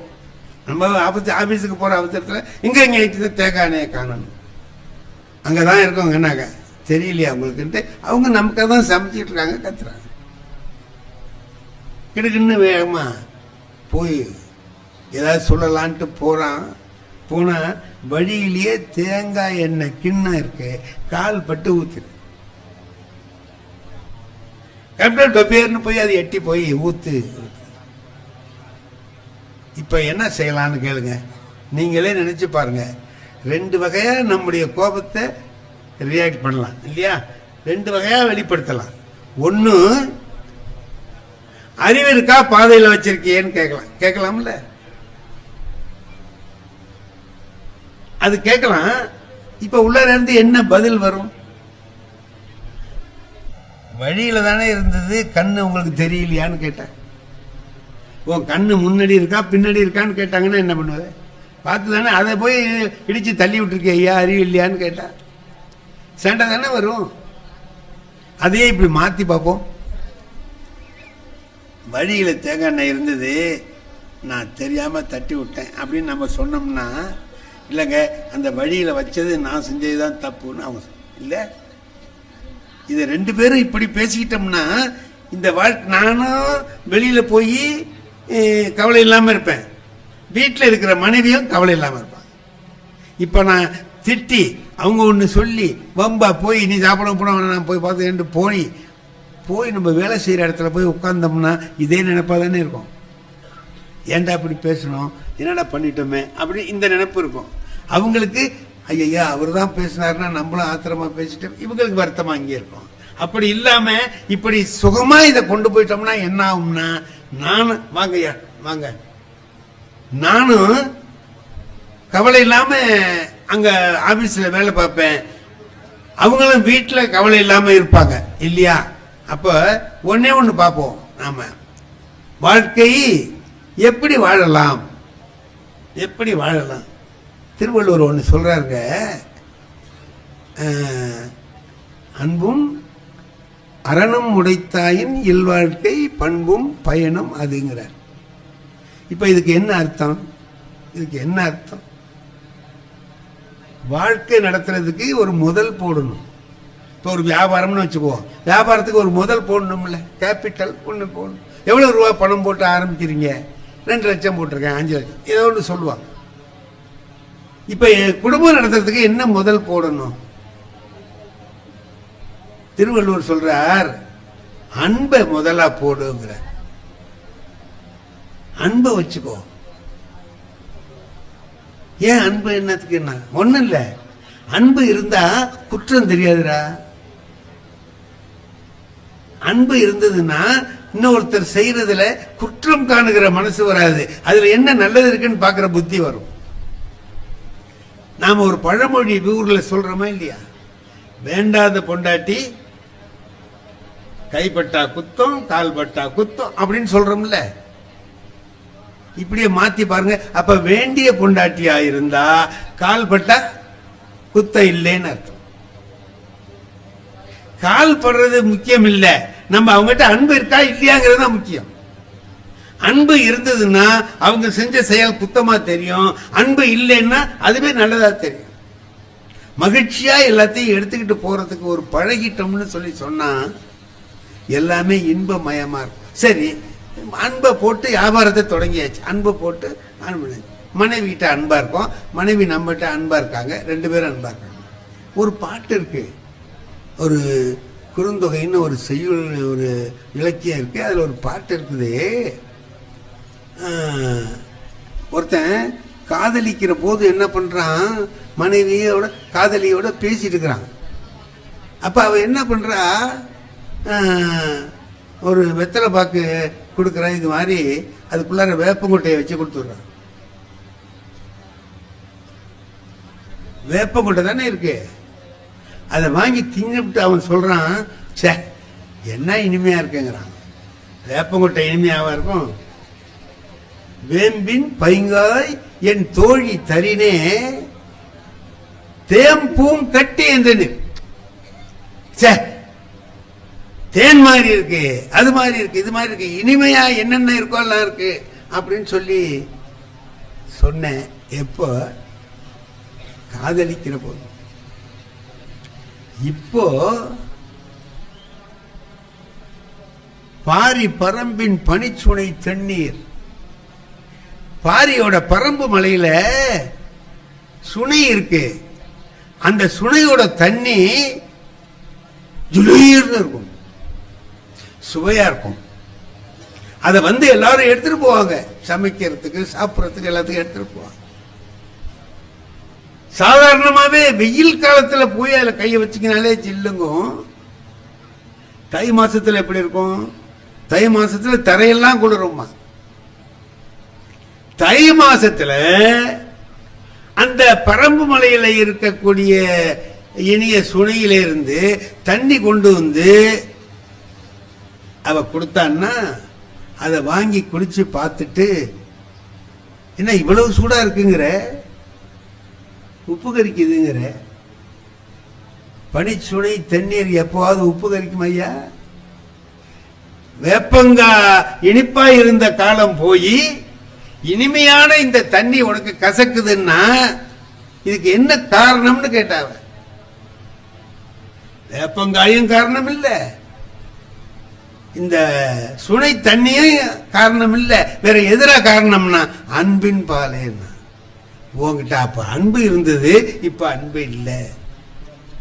இப்ப ஒண்ணு புரியுது நமக்கு, அன்புன்னு ஒண்ணு மட்டும் இருந்துட்டதுன்னா, ஒரு சாதாரண ஒரு பழமொழி நம்ம ஊர்ல சொல்லுவோம், குற்றம் பார்க்கில் சுற்றம் இல்லை, குற்றம் பார்க்கில் சுற்றம் இல்லை. குற்றம்னு பார்க்க ஆரம்பிச்சிட்டோம்னா ஒவ்வொருத்தையும் ஒரு குற்றம் இருக்கும். என்கிட்ட ஒரு குற்றம் இருக்கும், என் மனைவிட்ட ஒரு குற்றம் இருக்கும், என் பையன் கிட்ட ஒரு குற்றம் இருக்கும். அதே எடுத்து வச்சு பார்த்தோம்னு சொன்னா அது பெருசா தெரியும். அதை மறந்துட்டு நல்லதை நினைச்சு பார்த்தோம்னா,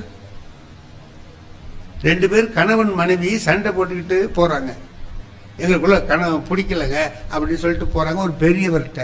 அந்த பெரியவர் என்ன பண்ணாரு, உட்காருங்கன்னு சொல்லிவிட்டு ரெண்டு பேர்ட்டையும் ரெண்டு தாள் கொடுத்து, இதுல உன் கணவன் மேல இருக்கக்கூடிய, உன் கணவன்கிட்ட இருக்கக்கூடிய என்னென்ன தப்பு, அவன் செய்யற தப்பு என்னென்ன, குற்றம் என்னென்னங்கிறத ஒரு பக்கத்துல எழுது, பின்பக்கத்துல அவகிட்ட இருக்கிற நல்லது என்னன்னு எழுது. அவங்கிட்ட சொன்னான், உன் மனைவி கிட்ட இருக்கக்கூடிய தப்பு என்னன்னா, நல்லது என்னன்னா, ரெண்டையும் இந்த பக்கமும் அந்த பக்கமும் எழுதிட்டு வாங்கன்னா. எத்தனை நம்பர் போட்டு எழுதுறான்னா, எவ்வளவு தப்பு இருக்கு, 9 தப்பு இருக்கு, எவ்வளவு ரைட் இருக்கு, 15 தப்பு இருக்கு, இன்னும் நல்லது இருக்கு. ஏன் 15 நல்லதை மறந்துட்டு 9 தப்பையே நினைக்கிறியே, தப்பு இல்லாதவன் யார்தான் இருக்கான்? ஏதாவது ஒரு குறை இருக்கும், அந்த குறையை நீக்கிட்டு இது பார்க்கணும்னா, அதனால்தான் அவன் என்ன பண்றான், வேப்பங்காய நல்லா இருக்குங்கிறான், தண்ணிய நல்லா இல்லைங்கிறான். என்ன காரணம்? அன்பு. திருவள்ளுவர் சொல்றார், அன்பை முதல்ல போடு. சரி, லாபம், ஒரு வியாபாரம் பண்ணோம்னா லாபம் வரணும்ல நமக்கு. என்ன அதுல லாபம் இருக்கு அப்படின்னா, அதோடைய பயன் வேணும்ல. என்ன பயன்? அறம் செய்வதுதான் பயன். 4 பேருக்கு நல்லது செய்யலாம்டா. குடும்பத்தில் இருந்தீன்னா, தனியா இருந்தா உன்னால முடியாது. அன்பும் அரணும் உடைத்தாயின் இல்வாழ்க்கை பண்பும் பயனும் அது. இப்ப இப்படி செஞ்சு நீங்க வாழ்க்கையை நடத்துகிற பொழுது அந்த வாழ்க்கையில இந்த அறம் வந்துடுது. அறத்தை விட யார் என்ன அறம்ங்கிறது என்ன? ஊருக்கெல்லாம் போய் தர்மம் பண்ண, வீட்டுல இருந்து நல்லது செஞ்சாலே அறம் தானே. அவரு திருமூலர் சொல்றாரு, எது பெரிய அறம்னா, இன்னொருத்தங்கிட்ட சிரிச்சு பேசினாலே அறம் தான்டா. யாவர்க்குமாம் பிறருக்கு இன்னொரு. நீ சும்மா சிரிச்சு பேசு. சிரிச்சு பேசுறதுக்கு முடியுங்களா? ஒருத்தன் என்ன ரொம்ப முட்டா பய, முரட்டு பய, சோம்பேறி பய, தின்ன தொங்கி பய. யாரோ 2 பேர் தெருவில் பேசிட்டு போறான். திருமூலர் சொல்றது கரெக்ட் தான் பேசுறான். என்ன திருமூலர் சொல்றது கரெக்ட்? இவன் போனா என்ன, இவன் சோம்பேறி பய, திண்ணையில படுத்துருக்கிற பய. என்ன திருவள்ளுவர் சொன்னது சரிதாங்கிறீங்க, திருமூலர் சொன்னது என்னன்னு கேட்டான் அவர்கிட்ட போய். அவன் சொன்னான், திருமூலர் சொல்றாரு நல்ல தர்மங்களை அறங்களை எப்படி செய்யலாம்னு அவர் சொல்லியிருக்கிறாரு. எங்க இருக்கு அவர் வீடு? இங்க இருக்கு. கொஞ்சம் சுலபமான விஷயமா சொல்லுவாரா? சொல்றா, நல்லா சொல்லுவார். போங்க போய் கேளுங்க. இவன் அவர்கிட்ட வீட்டை தேடி போய் கேட்கிறான், நீங்க தான் திருமூலரான்னு கேட்டான். ஆமான்னு. நீங்க என்னமோ நான் இந்த மாதிரி உள்ளவன், நான் ஒரு சோம்பேறி பையங்க, முட்டா பைய, தின்ன தூங்கி தடிராம, எனக்கு செய்யற மாதிரி ஒரு நல்ல காரியம் சொல்லுங்க. இந்த நல்ல காரியத்தை செஞ்சா போற கதிக்கு நல்ல கதிங்கிறாங்க, அதனால நீங்க சொல்லுங்க. அப்படி செய்யறியா? செய்யணும்னு ஆசைப்படுறியா? எளிமையா இருக்கணும்னு நினைக்கிறேன் இல்லையா? ஆமா, சரி.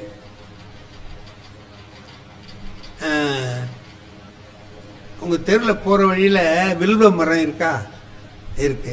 அதுல ஏறி 4 வில்வ தழைய பறிச்சு பக்கத்துல எங்கேயாவது சிவலிங்கம் இருக்கும், அது தலையில போட்டுட்டு போ. அதுவே தர்மம் தாண்டா. யாவருக்குமாம் இறைவருக்கு ஒரு பச்சை சும்மா ஒரு இலையை கொண்டு போட்டு போலாமேப்பா அப்படின்னாரு.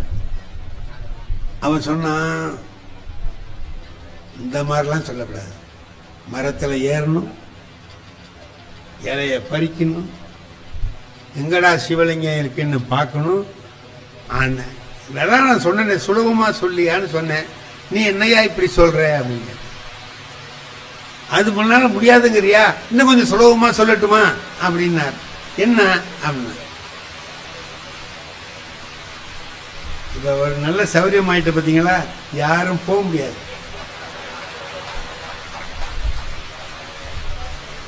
பிடிக்குதோ பிடிக்கலையோ உட்கார்ந்தான். வெளியில யாரும் நிக்க முடியாது, உள்ள வந்துருவாங்க. மழையை நாம சொல்லக்கூடாது. மாமழை போட்டதும் மாமழை போட்டதும். சரி என்ன செய்யலாம்? எனக்கு அந்த பச்சளை எல்லாம் முடியாதுங்க.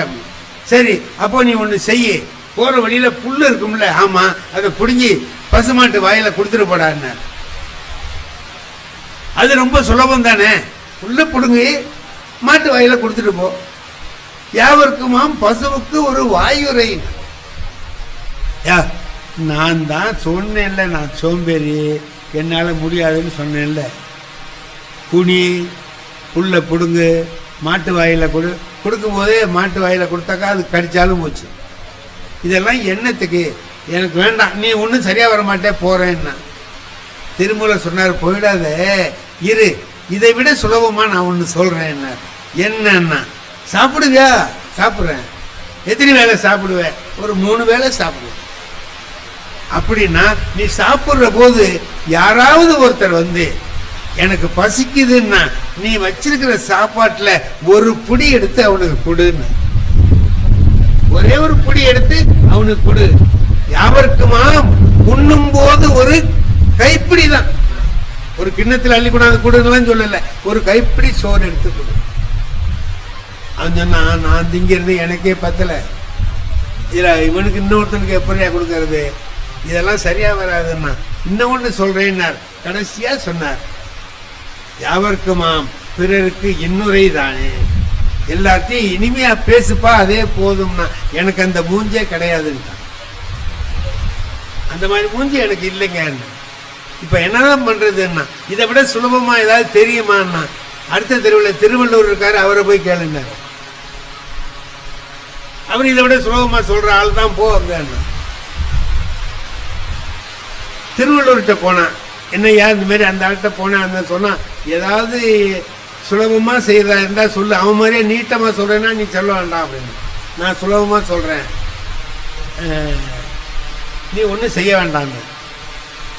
இது நல்லா இருக்கேன்னா நீ எதுவுமே செய்ய வேணாம். அப்ப மனத்துக்கண் மாசு இலனாதல் அணை. மனதில் குற்றமில்லாமல் இரு, அது போதும். அதுவே அறம் தான். நீ வேற ஒண்ணும் செய்ய வேணாம், மற்றதெல்லாம் சும்மா ஆரவாரம் அப்படின்ட்டு. இது தேவலாமேன்னா திருவள்ளுவர் சொன்னார், நீங்க போங்க, நாளைக்கும் என்னை வந்து பாருங்க. இந்த பாரு,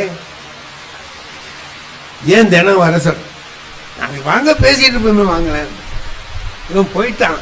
மறுநாள் வந்தான். என்ன நான் சொன்னபடி செஞ்சுட்டு இருக்கீங்களான்னு கேட்டார் திருவள்ளுவர். ஆமாங்க, அப்படிதான், மனதில் குற்றம் இல்லாமல். அப்படி சொன்னா பத்தாது, போனதுக்கு பிறகு நடந்ததெல்லாம் எனக்கு கொஞ்சம் சொல்லுங்க. என்ன நான் போனேன்களா, இந்த அடுத்த வீட்டுல ஒருத்தன் மாடு வாங்கிட்டு வந்து கட்டியிருந்தான். அதானே, பாக்கி நான் சொல்றேன் திருவள்ளுவர். என்ன இந்த பைய மாடு வாங்கிட்டான்னு நினைச்சிருப்பிய நீ? ஆமா நினைச்சேன். கரெக்டியா? அடுத்தபடி இதே மாதிரி மாடு இதை விட 2 படி கூட கறக்கிற மாதிரி நம்ம வாங்கணும் அப்படின்னு நினைச்சிருப்பியே? என்ன? ஆமா ஐயா, எப்படியா உனக்கு தெரியுது? அது அடுத்தபடி சொல்றேன். அது நம்மளால முடியாதுன்னு உனக்கு தெரியும், சோம்பேறித்தனமா இருக்கிறோம், நம்மளால முடியாதுன்னு. அப்ப அவன் வச்சுக்கிறவன் மேல கோபம் வந்திருக்குமே உனக்கு. ஆமா, கோபம் தான் வந்து. அவன் மாடு எங்க வீட்டு பக்கமா நின்று சாணி போட்டுச்சு, அவனை பிடிச்ச. மாடு வாங்க தெரியுது, கொட்டாய் கட்ட தெரியலையோ, தெருல விட்டு எங்க வீட்டுக்கிட்ட வந்து சாணி போடுது, மாடுனா அங்க போங்கடா அப்படின்னு அவனை சொன்னேன். அதான் சொல்லியிருப்பிய நீ, கோபமா கடுமையான வார்த்தைகளை பேசியிருப்பிய. ஆமாண்ணா, இது நாளும் செஞ்சா நீ இந்த அறம் செய்யலேன்னு அர்த்தம். நான் சொன்ன மனதுக்கண் மாசிலனாதல் உங்ககிட்ட இல்லைன்னு அர்த்தம். அழுக்காறு அவ வெகுளி இன்னா சொல் 4ம் இழுக்கா இயன்றது அறம். அப்ப அவன் சொன்னான், உனக்கு அந்த ஆளே தேவலான்ட்டான். உங்ககிட்ட வந்தா வாழ்நாள் புறாவும் கஷ்டப்படணும் போல இருக்கடா, அந்த ஆளே தேவலான்னா. என்னடா பெரிய தர்மம், வாழ்க்கையில வாழ்வதில் என்ன பெரிய விஷயம்னா என்ன செய்யலாம்? அறம் செய்யணும், மனதில் குற்றம் இல்லாமல் இருக்கணும் அப்படின்னு சொல்லி சொன்னா நல்லது செய்யலாம். எப்படி நல்லது செய்யறது? 4 பேருக்கு உதவி செய்யலாம், 10 பேருக்கு சாப்பாடு கொடுக்கலாம், கோயிலுக்கு போகலாம், சாமி கும்பிடலாம். இங்க தவத்திரு குன்றக்குடி அடிகளார் இருந்தாங்க. அவங்க வந்து ஒரு நல்ல செய்தி ஒன்று சொல்லுவாங்க, அருமையான செய்தி. பழனிக்கு பக்கத்தில் ஒரு 25 கிலோமீட்டருக்கு அந்தாண்ட ஒரு ஊர் இருக்கு. அந்த ஊரில் உள்ள ஒருத்தர் வாழை பயிரிடணும்னு நினைச்சார், மலை வாழை. அவர் பெரிய தோப்பு, அதில் மலை வாழை கன்றுகள் வாங்கிட்டு வந்து வச்சு வளர்க்கிறார். அப்போ அவர் வேண்டிக்கிறார், பழனி முருகனுக்கு வேண்டிக்கிறார், முருகா இது நல்லா விளைஞ்சி தாரெல்லாம் நல்லா விட்டதுன்னா முதல் தாரை உனக்கு நான் கோயிலுக்கு கொடுத்துட்றேன்னு வேண்டிக்கிறேன். அப்படியே விளையுது. பார்த்தீங்கன்னா ஒரு ஆள் உயரத்துக்கு தாரு, பெரிய பெரிய பழமா இருக்குது. அவருக்கு ரொம்ப மகிழ்ச்சி, முருகனை வேண்டிக்கிட்டோம், அருமையா அந்த தார் வந்திருக்குது அப்படின்னு சொல்லிட்டு. இப்போ அதை பார்த்த உடனே முதல் தாரை எடுத்தாரு, பழுக்க வச்சாரு. இதை கொண்டுட்டு போய் ஒரு ஆளை கூப்பிட்டாரு, அவன்கிட்ட கொடுத்து இதை கொண்டு போய் கோயிலில் கொடுத்து ஈவ விட்ட ரசீது வாங்கிட்டு வா. எண்ணி பார்த்தாரு, பழம் 300 பழம் இருக்கு. 300 பழம் அதில் இருக்கு. 300 பழத்தையும் கொண்டு கொடுத்துட்டு ஐயாட்ட ரசீது வாங்கிட்டு வான்னு இவன் கொண்டு போனான். பழனி கோயிலில் கொண்டு கொடுத்தான். கோயில் அதிகாரிகிட்ட சொன்னா ரசீது கொடுங்கன்னா அவர் எண்ணி பாருங்கடான்னார். 294 பழம் தான் இருந்துச்சு. ஒரு 6 பழம் இல்லை. என்ன நடந்திருக்கு அப்படின்னா, வழியில அவனை கொண்டு போய் குடுன்னு சொன்னார்ல, குடுன்னு சொன்னவரு தூக்கிட்டு போறவன் வழியில பசியா இருந்தா சாப்பிடுவணுமே அப்படின்னு ஒரு 10 ரூபா பணம் கொடுக்க மறந்துட்டார். 25 கிலோமீட்டர் தூரம் நடந்து தூக்கிட்டு போறேன்னா அவனுக்கு வெயில் எப்படி இருக்கும், கஷ்டம்.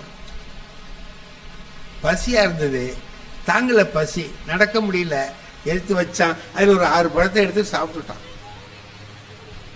6 பழத்தை தின்னுட்டான். கொண்டு கொடுத்தான்.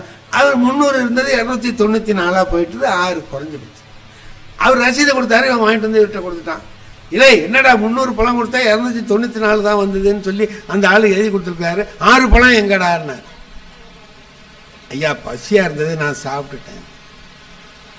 ஏண்டா சாமிக்கு கொடுத்தது நீ திங்கலாமடா, அறிவில்லை உனக்கு நாய அப்படின்ட்டு அடி சவுக்கு எடுத்துக்கிட்டு அடிச்சு தூக்கி போட்டு இவனை கட்டி போட்டுக்கடா இங்கே கொள்ளையிலன்னு சொல்லிட்டாரு. பண்ணையார் பெருசா கட்டி போட்டான். ராத்திரி படுக்கிறார், தூக்கத்துல கனவு வருது, முருகன் வர்றார். எப்பா நீ அனுப்பின பழம்லாம் ரொம்ப சுவைனா அந்த சுவை தான்டா, அற்புதமா இருந்துச்சுன்னார். நல்லா இருந்துச்சுங்களா அப்படின்னா, நல்லா இருந்துச்சு, நான் தான் கொடுத்து அனுப்பினேன் அப்படின்னா. 6 பழம்னாலும் 6 அருமை 6 294 கோவிலுக்கு அனுப்பினேன் அப்படின்னார். அதை பத்தி எனக்கு தெரியாது, 6 வந்து சேர்ந்ததுன்னா. முருகன் சொல்றான் 6 பழம் வந்துட்டுதுங்கிறான். அப்ப அந்த 6 எவன் ஏழை பசிக்கு சாப்பிட்டானோ அது முருகனுக்கு போயிரு. கோயிலுக்கு போனது போச்சு, அது என்ன வேணாலும் ஆகலாம். ஆனா 6 நேரடியா இறைவனுக்கு போய் சேருது. இதையும் திருமூலர் தான் சொல்ற. இவன் இருக்கானே, இவன் வந்து நடமாடும் கோயில், இவன் நடமாடுறவன். கோயில் படமாடும் கோயில். நடமாடும் கோயில் நம்பருக்கு ஒன்று ஈயின், படமாடும் கோயில் பகவருக்கு அங்கு ஆகான். படமாடும் கோயில் பகவருக்கு ஒன்று ஈயின், நடமாடும் கோயில் நம்பருக்கு அங்கு ஆகா.